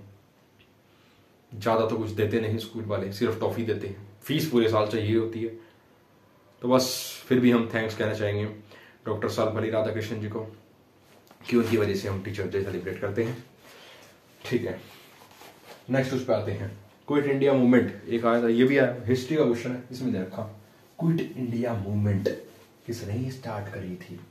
हमारे गांधी जी ने स्टार्ट करी थी, जिनकी आज हर नोट पे फोटो है। उन्होंने क्विट इंडिया मूवमेंट स्टार्ट करी थी ऑन 8th of अगस्त 1942 में। अच्छा, अब देखो, अगर आप ये वीडियो देख लोगे, इसके बाद दोबारा अगर पक्का करना है इस टॉपिक को तो दोबारा देख लेना। और अगर दोबारा वीडियो नहीं देखना चाहते हो तो आप मेरे व्हाट्सएप नंबर पर मुझे मैसेज कर देना और मैं इसकी पूरी की पूरी PDF आपको as soon as possible send करने का प्रयास करूंगा। मेरा व्हाट्सएप नंबर है 8791955854। नोट कर लीजिए, 8791955854 व्हाट्सएप नंबर है। सिंपली मैसेज करिए, हाय please send me NCC certificate PDF। Important question, तो आई विल सेंड। इसमें कोई बड़ी बात नहीं है, भेज देंगे यार भाइयों, तुम अपने भाई बहन हो तुम सब अपने। ठीक है, नेक्स्ट उस पर आते हैं। अब एक क्वेश्चन आया था, अच्छा ये लीडर के बारे में हमने पढ़ा था ना, तो क्वेश्चन तो आता है qualities of a good leader. अब आया था qualities of a good nurse. Nurse के बारे में कुछ नहीं है भाई, कुछ नहीं है, सच बताऊं तो क्वेश्चन कुछ नहीं है। जो लीडर में याद करा था वही नर्स में घुसा दो, थोड़ा सा ट्विस्ट मार के। नर्स में जैसे क्या डाल दिया, देख। अच्छा, नर्स होती है केयरिंग, लीडर भी होता है केयरिंग। नर्स की जो कम्युनिकेशन स्किल होती है वो अच्छी होती है, लीडर की भी अच्छी होनी चाहिए। नर्स में एम्पैथी होती है, सिंपैथी होती है, प्रॉब्लम सॉल्विंग स्किल्स होती है, स्टेमिना होता है। लीडर में भी होता है यार, घुसाओ, लीडर में भी घुसाओ, इसमें घुसाओ। और कुछ भी पूछ ले ना, गुड नर्स क्या पूछ ले, गुड डॉक्टर पूछ ले, तो गुड हस्बैंड में ना डाल दो, गुड हस्बैंड में ना डाल दो स्टेमिना या प्रॉब्लम सॉल्विंग स्किल, सॉरी। तो गुड हस्बैंड में मत डाल देना। हाँ मतलब इस टाइप का है ना, कोई भी लीडर आ गया, नर्स आ गई, या किसी भी और प्रोफेशन के बारे में, किसी भी जैसे गुड क्रिकेटर के बारे में स्टेमिना उसमें नहीं होता क्या। कम्युनिकेशन स्किल विराट कोहली की कितनी बढ़िया है कम्युनिकेशन स्किल। और ठीक है, सेंस ऑफ ह्यूमर अगला पॉइंट, ये भी सब में होता है। और commitment to patient advocacy, commitment कर दिया तो कर दिया, ये हर जगह घुसा देना है लीडर में या उस कहीं भी। थैंक गॉड हमारे पेपर में एमसीक्यू नहीं आते ज्यादा, वरना तो बैंड बज जाएगी। शायद अगली बार से क्या सीन हो रहा है, वो एमआर वाला है सीन, वो तो बेकार है भाई, यही ठीक है। Children day 14 November, in the remembering of Pandit Jawaharlal Nehru. National fruit mango. National festival Diwali, Holi, Basant नहीं national festival republic day, independence day और Gandhi Jayanti. National yoga day 21 June. NCC day, yes yes yes. अब देख लो भाई, अगर ये क्वेश्चन आ गया और अगर ये आपको याद नहीं है तो वो आपको कितना बुरा लगेगा, बस अब आप ये देख लो। तो एनसीसी डे कोई पर्टिकुलर नहीं है, but 4th Sunday of November को यह मनाया जाता है। इंपॉर्टेंट है, लिख देना, छाप देना। ठीक है जी, बढ़िया चल रही है वीडियो, समझ आ रहा है। बस ईयरफोन में टू हो रही है क्योंकि इसकी बैटरी कम है, कभी भी बंद हो सकता है। और स्पीकर देखी जाएगी जो होगा। टाइप्स ऑफ लीडर इंपॉर्टेंट है, बहुत इंपॉर्टेंट है। लीडर कितने टाइप के होते हैं? How many types of leader are there? There are 3 types of leader, there are 3 types of leader. Question आया हुआ था यही वाला पेपर में, टेस्ट पेपर में, तब नहीं मुझे पता था कि लीडर 3 टाइप के होते हैं। मैंने लिख दिया, मैं कहा हम खुद लीडर है, मैं कहा वी ऑल आर लीडर, ऐसे लिख दिया मैंने। फिर सर ने भी कहा I am also my leader and I will give you what I want, काट के एक नंबर, 3 नंबर का था। मैंने कहा सर वाई? बेटा 3 टाइप के होते हैं लीडर, सर ने ऐसे कहा। टाइप्स ऑफ लीडर होते हैं, पहला होता है leader by birth. By birth important है, लिख लो, इंपॉर्टेंट है। Leader chosen by society, chosen नहीं होता, चूजन होता है। लीडर चोजन बाय सोसाइटी, ये सोसाइटी जो चूज करती है। और तीसरा होता है सेल्फ लीडर। यस, ये होता है भन्नाट। This is something which everyone should be in their life. You all are self leader. हम सब अपने अपने क्या है, लीडर है, अपने अपने जिंदगी के मालिक हैं। अच्छा, ये आएगा ना पर्सनैलिटी डेवलपमेंट का एक क्वेश्चन आएगा, तो उसकी क्वालिटीज पूछ लेंगे कि कौन कौन सी होती है। तो इसमें लिख देना प्रॉब्लम सॉल्विंग होता है, क्रिटिकल थिंकिंग होती है, कम्युनिकेशन स्किल अच्छी होती है, लाउंडे या लाउंडे की डिसीजन मेकिंग, सेल्फ अवेयर होता है, आसपास क्या हो रहा है इसे सब पता होता है, और क्या कह सकते हैं ये बच्चों और माँ बाप बूढ़ों की रिस्पेक्ट करता है। और क्या लिख सकते हो आप पर्सनैलिटी डेवलपमेंट में, इसकी फिजिक बढ़िया होती है, हमारी तो खत्म हो रही है फिजिक, बट इसकी फिजिक अच्छी होती है, ये अपनी बॉडी पे काम करता है। मतलब भाई लिख देना, 10 पूछेंगे 11 लिखेंगे हम, तो ऐसे बनते हैं। ठीक है, अब आया 10 क्वालिटीज लीडर की बताओ, जो नर्स की बताई थी, जो डॉक्टर की बताई थी, जो हस्बैंड की नहीं बताई थी, वही आपने इसमें लिख देनी है। Passionate, visionary, right way, positive, communication skills, confidence, respect everyone, celebrate progress, listen to others, हर चीज लिख देना यार। अब यार अब बताऊं क्या क्वेश्चन आएगा, क्वालिटीज ऑफ पॉलिटिकल लीडर। ओ भाई, ये अलग थोड़ा ही है, जो नर्स की थी वही पॉलिटिकल लीडर में घुसाएंगे। केयरिंग वेयरिंग बस छोड़ के बाकी जो पॉइंट्स हैं, जैसे कम्युनिकेटर, अच्छा गुड कम्युनिकेटर, कम्युनिकेशन तो बस कतई जहर पॉइंट है, हर एक में लिख देना। ऑनेस्टी भी सब में, नर्स अगर ऑनेस्ट नहीं होगी, अगर कोई लीडर ऑनेस्ट नहीं होगा, पॉलिटिकल लीडर, ऑनेस्टी भी सब में घुसा देना, ऑनेस्टी। और जिसके बारे में बात कर रहा होगा कोई बड़ा बंदा होगा, पहली बात है, और अगर बड़ा बंदा है तो उसका कुछ विजन होगा, कुछ बड़ा करने की वो सोच रहा होगा। ठीक है भाई, लिस्ट ऑफ फंडामेंटल राइट आ जाता है। 7 फंडामेंटल राइट है।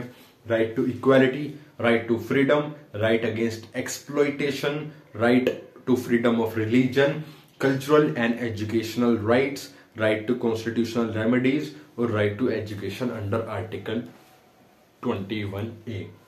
तो ये सारे राइट्स हैं, एक बार पढ़ लेना। अच्छा, ग्रुप डिस्कशन में क्या क्या बात को याद रखें, दूसरों की बातों को आराम से सुनो, हबड़ दबड़ मत मचाओ। अगर आपको पता भी है ना तो फिर भी दूसरों की बातों को सुनो और फिर अपने पॉइंट्स रखो, सबको रिस्पेक्ट दो, ठीक है। Take the lead. Cause of tension, tension के कॉज क्या है, चिंता के कॉज क्या है। सबकी जिंदगी में इतनी इतनी चिंता है। अभी अगर एक फ्रेंड के पास मैं अपना दुख लेके गया, मैंने कहा भाई मेरे साथ ये हो गया, उसने और दो बातें आगे से बताई कि मेरे साथ ये हो गया, मैंने हाथ जोड़े, मैं आ गया, मैं कहा भाई गलती हो गई। क्वेश्चन आया हुआ मेजर टाइम वेस्टेज, हमारा टाइम वेस्ट सबसे ज्यादा कहां हो रहा है, आया हुआ क्वेश्चन है मेजर टाइम वेस्ट। कुछ नहीं, जहां असलियत में हो रहा है ना डाल देना। किन के पीछे टाइम वेस्ट हो रहा है, इनके पीछे, oh sorry, I am sorry, इनके पीछे टाइम वेस्ट हो रहा है, टेलीफोन के पीछे हो रहा है, मोबाइल के पीछे हो रहा है, विजिटर्स जो घर में आ रहे हैं, आने जाने वाले हैं, फ्रेंड्स हैं, और क्या है, लैपटॉप है, और क्या है, गेम है, और क्या है, टाइम वेस्ट करने वाले, और क्या क्या है, जल्दी जल्दी जल्दी, हमारा खुद का लिथार्जिकनेस, आलस। और हम ज्यादा आजकल एक्स्ट्रा सोशलाइज हो रहे हैं। मान लो कोई रास्ते पे दिखा और आपने उसकी हेल्प करने की सोचा, आपने उसकी हेल्प कर दी, ओके। आपको एक और दिखा, वो सड़क पे चल रहा है, आपको ऐसा लगा कि उसे आपकी हेल्प चाहिए, तो आंटी आपको मेरी हेल्प चाहिए, अंकल आपको मेरी हेल्प चाहिए, तो सबसे यही पूछते जा रहे हो, रिश्तेदारियां बनाते जा रहे हो। अरे भाई इतना टाइम क्यों वेस्ट कर रहे हो, these are the major time wastage that we should not do in our reality. Principles क्या है टाइम मैनेजमेंट के, ये इंपॉर्टेंट है, ये आया क्वेश्चन है। What are the principles of time management. सबसे पहले एक अपना पर्सनल टाइम बनाओ, अपना शेड्यूल बनाओ। अगर 10 दिन का बनाते हो, क्या होता है कि दूसरे दिन मम्मा ताऊ के लड़के आ गए तो फिर पढ़ाई गई भाड़ में, तो ऐसा करो रोज के रोज बनाया करो। Make your daily time tables, ताकि उससे क्या हो कि वो फॉलो कर पाओ आप। डेली का भी नहीं बनता तो 3 घंटे का टाइम टेबल बना दो, बड़ी बात थोड़ी है। 1 घंटा फिजिक्स, 1 घंटा केमिस्ट्री, 1 घंटा गणित, है नहीं। और जो 3 घंटे तुम फॉलो कर लोगे, तुम्हें एक वो होगा कि तेरे भाई ने आज कुछ कमिटमेंट किया था खुद को, and now I have followed. तो बस यही है principle of time management. Disaster management से क्वेश्चन आता है, बढ़िया। 2 टाइप करते हैं, मैन मेड और नेचुरल। नेचुरल तो यार खतरनाक, ढेर खतरनाक, मैन मेड से भी खतरनाक होता है नेचुरल डिजास्टर। तुर्की में पता होगा क्या हुआ, पता है ना, अर्थक्वेक आया अभी।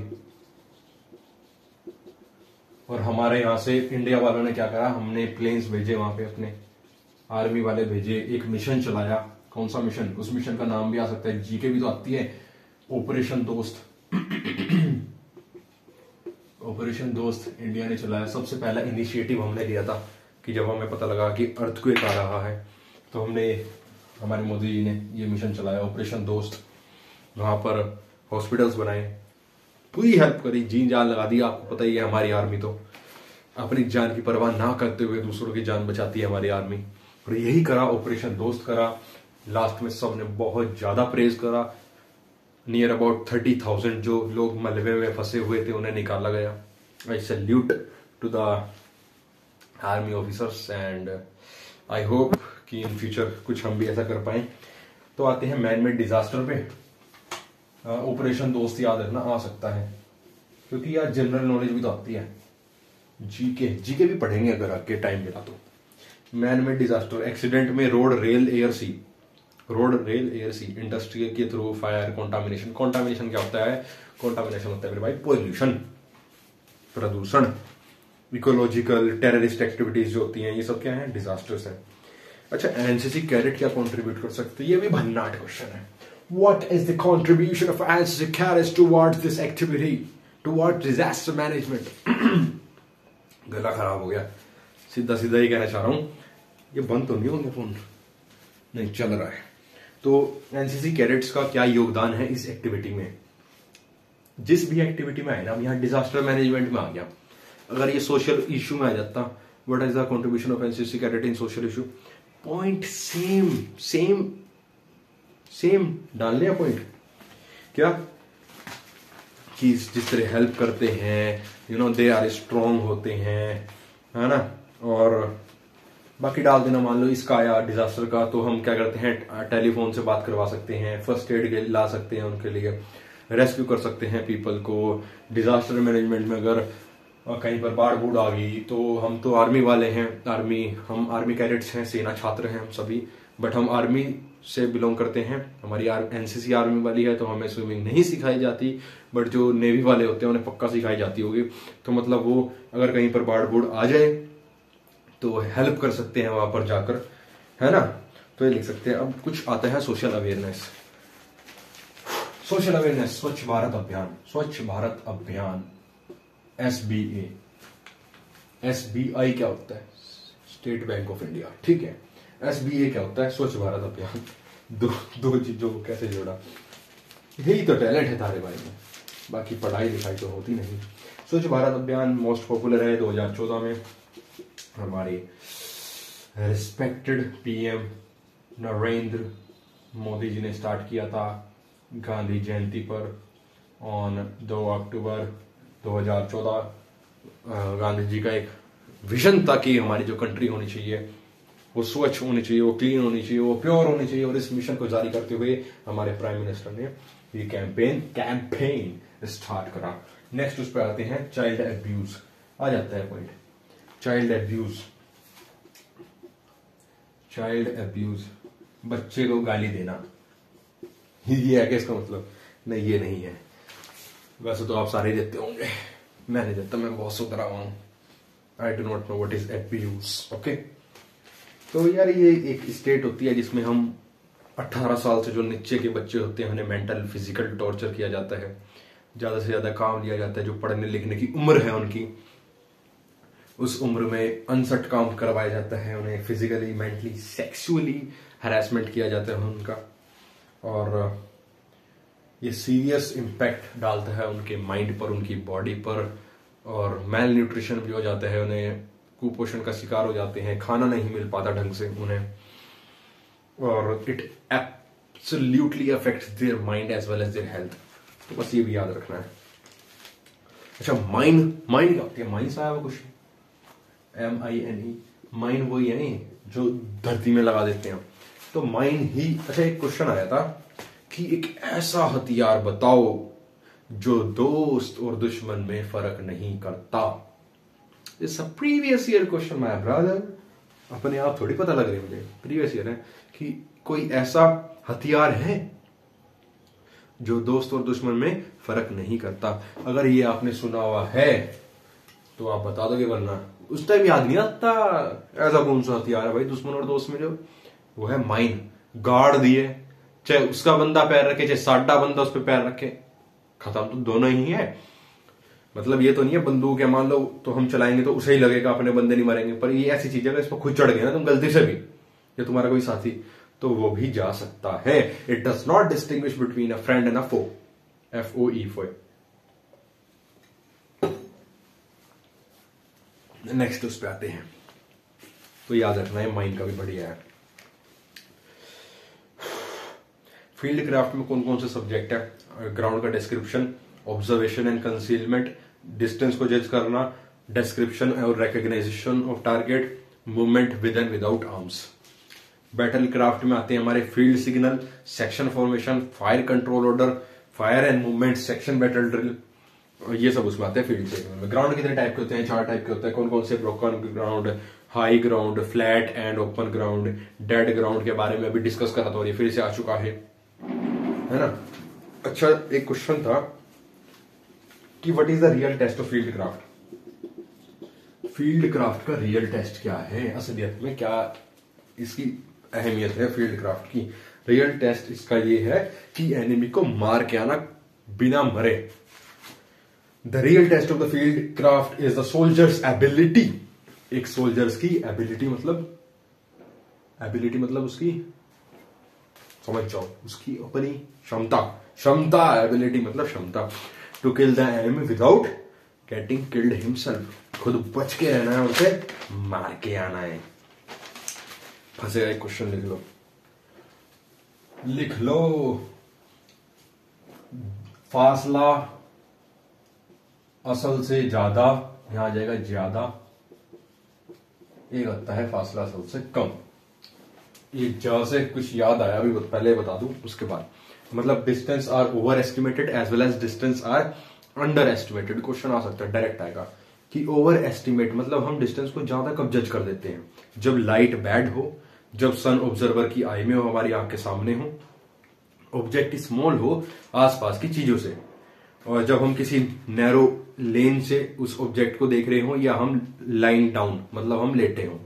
और डिस्टेंस आर अंडर एस्टिमेटेड मतलब हम डिस्टेंस को कम एस्टिमेट कब करते हैं, हम डिस्टेंस को कम एस्टिमेट या जज जब लाइट ब्राइट हो, सन हमारे पीछे हो, जो ऑब्जेक्ट है वो बड़ा हो, और या कहीं पर बीच में डेड ग्राउंड हो, या हम किसी ऊपरी चीजों को देख रहे हो, we are looking up any हिल।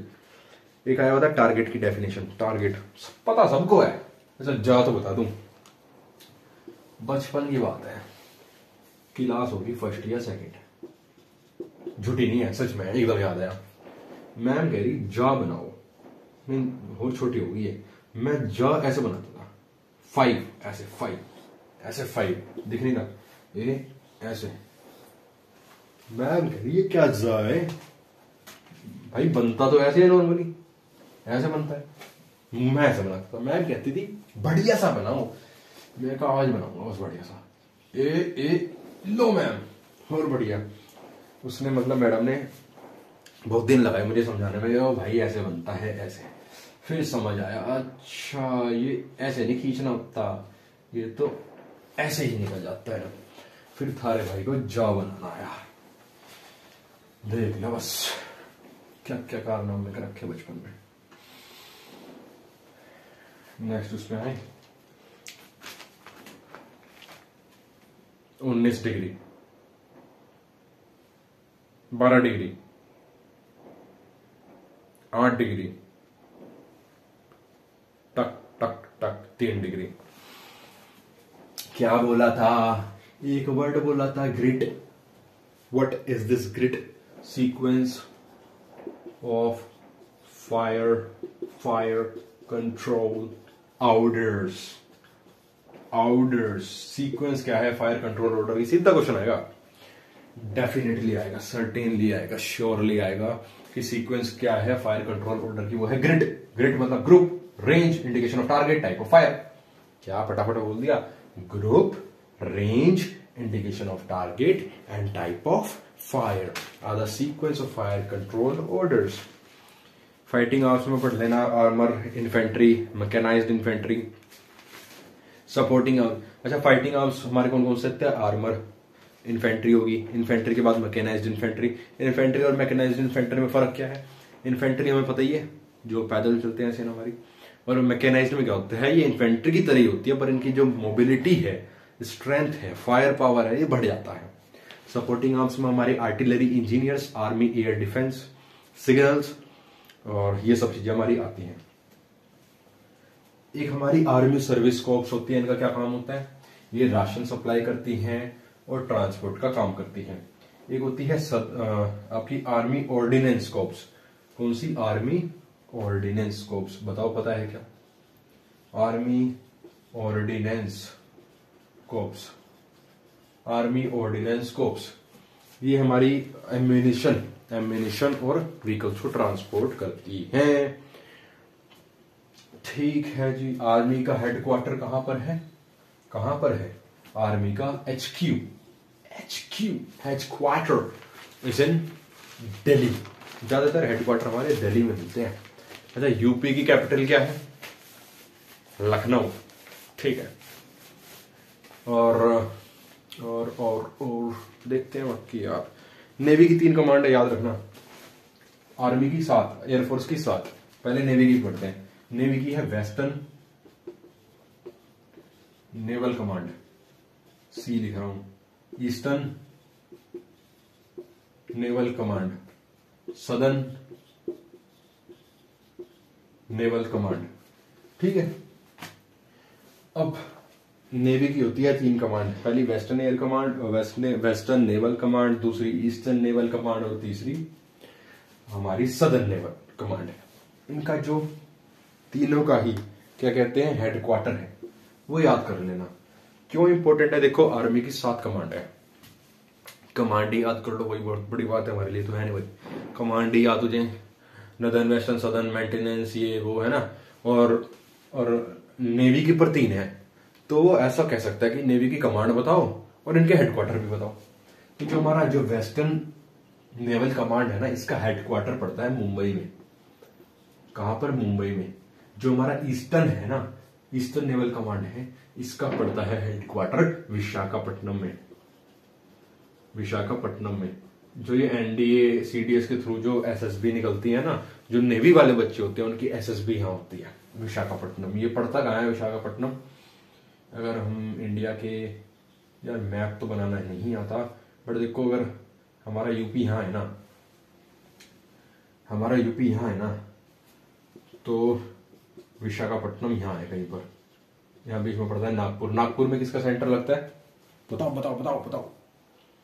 नागपुर में एक फायर NFMC है, नेशनल फायर नाम से एक एकेडमी है, वो पूरे इंडिया में एक ही है, वो नागपुर में पड़ती है। ठीक है। भोपाल में यही पड़ता है बीच में, यही भोपाल है।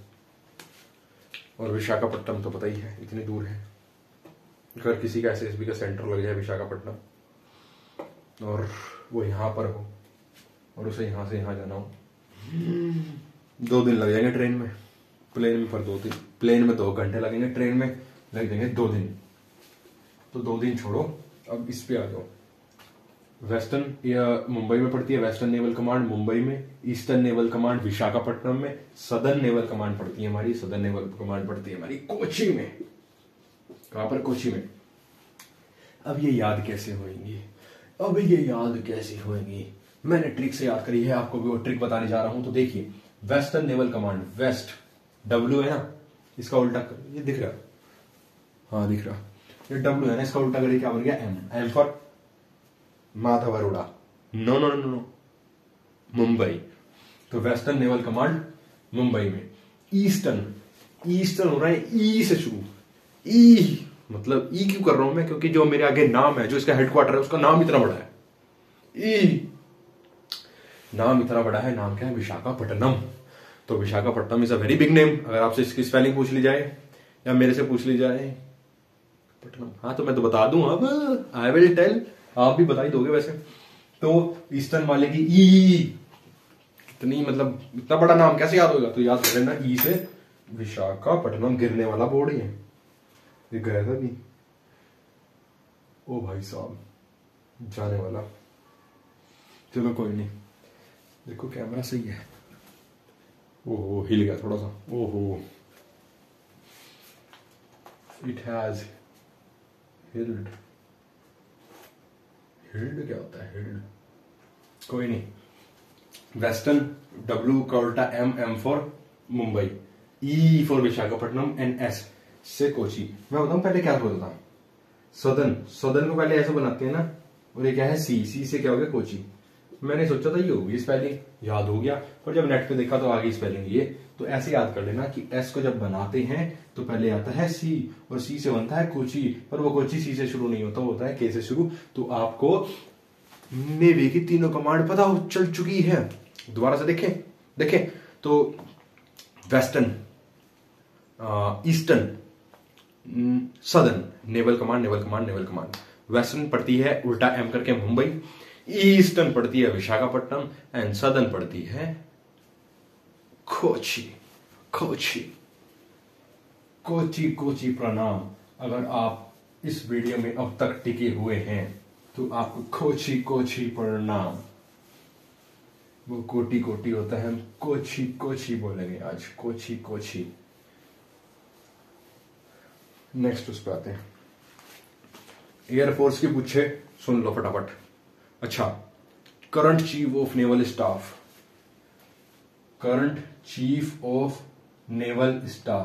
कौन है? एडमायरल R हरि कुमार, याद रखना। ठीक है, ऐसे ही अगर एयरफोर्स पे आए तो याद, मैं बोल रहा हूं सुनना। वेस्टर्न एयर कमांड 7 कमांड होती है एयरफोर्स की भी। Western central, eastern, south western, southern और ट्रेनिंग और मेंटेनेंस भी हमारी एयरफोर्स में आती हैं। अच्छा, कुछ अवार्ड्स हैं। क्या हैं? अवार्ड्स हैं, इंपॉर्टेंट है। गैलेंट्री अवार्ड्स, जो फेस ऑफ एनिमी, एनिमी में आएगा सीधा क्वेश्चन। गैलेंट्री अवार्ड्स के बारे में बताओ, गैलेंट्री अवार्ड्स के बारे में बताओ। गैलेंट्री अवार्ड्स तो फेस ऑफ एनिमी में बताऊं अगर मैं, फेस ऑफ एनिमी में कौन कौन से हैं? परमवीर चक्र, महावीर चक्र, वीर चक्र, सेना मेडल, मेंशन इन डिस्पैचेस और chief of staff commendation card. ठीक है, ओ भाई साहब दूर ही रहना पड़ेगा इससे, तो भाई गिरने वाला है। ठीक है, और other than face of enemy, जो एनिमी के जो हम फेस नहीं करते वो other than face of enemy है, वो है अशोक चक्र, कीर्ति चक्र और शौर्य चक्र। ठीक है, नॉन गैलेंट्री अवार्ड्स में आते हैं, ये सब थे गैलेंट्री अवार्ड्स। अब आते हैं नॉन गैलेंट्री अवार्ड्स में। भारत रत्न, पद्म विभूषण, पद्म भूषण और पद्मश्री। ठीक है, अब कन्वेंशनल साइन की डेफिनेशन पढ़ लेना, स्केल की डेफिनेशन पढ़ लेना, contours, grid lines purple colour की होती है, parallel running towards south north, है ना, पर्पल बैंगनी होती है। नॉर्थ कितने टाइप के होते हैं? ट्रू नॉर्थ, ग्रिड नॉर्थ और मैग्नेटिक नॉर्थ। वर्टिकल इंटरवल पढ़ लेना, दो कंट्रोल्स लाइंस के बीच का जो डिस्टेंस होता है वो कंट्रोल इंटरवल होता है। प्रोटेक्टर्स की यूजेज पढ़ लेना। भाई एक क्वेश्चन है, how to take a bearing, important है, पर मैंने भी याद कर रखा, तो आप भी इसे नेट पे डालकर याद कर लें, because this is important, how to take a bearing. बाकी जीपीएस, ग्लोबल पोजिशनिंग सिस्टम, इसकी डेफिनेशन पढ़ लेना और इसके यूजेस क्या हैं सुन लो। Used by fisherman, hikers, civilian, paramilitary force भी करते हैं, डिफेंस एयरक्राफ्ट भी करते हैं, मिसाइल्स में भी यूज किया जाता है ये। अच्छा, नॉर्थ को निकालने के प्रकार, नॉर्थ के प्रकार, वॉच मेथड, स्टार से, ईदगाह और मॉस्क से, सन से, कंपस से, जीपीएस से हम पता लगा सकते हैं नॉर्थ का। खत्म होने वाली है फाइनली हमारी वन शीट। भन्नाट, क्या है भन्नाट टॉपिक? क्या डायरेक्शन चल रहा है ना कैमरा? डन, बढ़िया। एक बार कैमरे के लिए जोरदार तालियां। हमें उम्मीद नहीं थी कि हमारा कैमरा चल जाएगा। देखो, ये होती है डायरेक्शंस, NEWS, फिर इसमें फर्दर डायरेक्शन। देखो, नॉर्थ और साउथ सबसे ज्यादा इंपॉर्टेंट है। क्या? नॉर्थ और साउथ जो है हमारी वो टॉप मोस्ट प्रायोरिटी है। नॉर्थ और साउथ जिंदाबाद। तो नॉर्थ सबसे पहले, नॉर्थ ईस्ट, साउथ जिंदाबाद, साउथ जिंदाबाद, और यहां पर नॉर्थ जिंदाबाद। सुनो, इन्हें बोलते हैं नॉर्थ, ईस्ट, वेस्ट और साउथ को हम बोलते हैं कार्डिनल पॉइंट्स। कौन से पॉइंट्स? कार्डिनल, इंपॉर्टेंट है, इस वजह से साफ साफ लिख रहा हूं, कार्डिनल पॉइंट्स। और ये जो डायरेक्शन है, ये वाली कुचुक, कुचुक, कुचुक, कुचुक, इन्हें बोलते हैं हम सब कार्डिनल पॉइंट्स, याद रखना। अच्छा जी, और पुचुक पुचुक कर दें। लो फिर तहलका मचा देंगे आज तो। लो जी, डायरेक्शन लो, लो, लो, लो, लो, लो, लो। अब आप बताओगे इनके नाम। सबसे मोस्ट, जो आपकी टॉप मोस्ट प्रायोरिटी है, जिसे सबसे पहले रखना है, वो है नॉर्थ और साउथ। तो यहां पे क्या आएगा? नॉर्थ और नॉर्थ ईस्ट। इसे पहले लें या इसे लें? बताओ, इंपॉर्टेंट कौन है? नॉर्थ और साउथ। तो पहले किसे लेंगे? नॉर्थ को। तो इस डायरेक्शन का नाम हो गया नॉर्थ, और फिर इसे चेप दो नॉर्थ ईस्ट। ऐसे ही नॉर्थ ईस्ट इंपॉर्टेंट है या ईस्ट? अरे नॉर्थ ईस्ट में आ रहा है यार, तो नॉर्थ ईस्ट, इसे भी ले लो। साउथ ईस्ट इंपॉर्टेंट है या ईस्ट? साउथ आ रहा है यार, तो साउथ ईस्ट, और फिर ये वाला ईस्ट। साउथ इंपॉर्टेंट है, ये इंपॉर्टेंट है या ये? भैया साउथ इसमें भी आ रहा है, इसमें भी आ रहा है, पर सबसे ज्यादा इंपॉर्टेंट ये है। ये मतलब ये नॉर्थ और ये साउथ। तो सबसे ज्यादा इंपॉर्टेंट कौन सा है? ये वाला। तो क्या आएगा यहाँ पे? South, south east. जल्दी, ये साउथ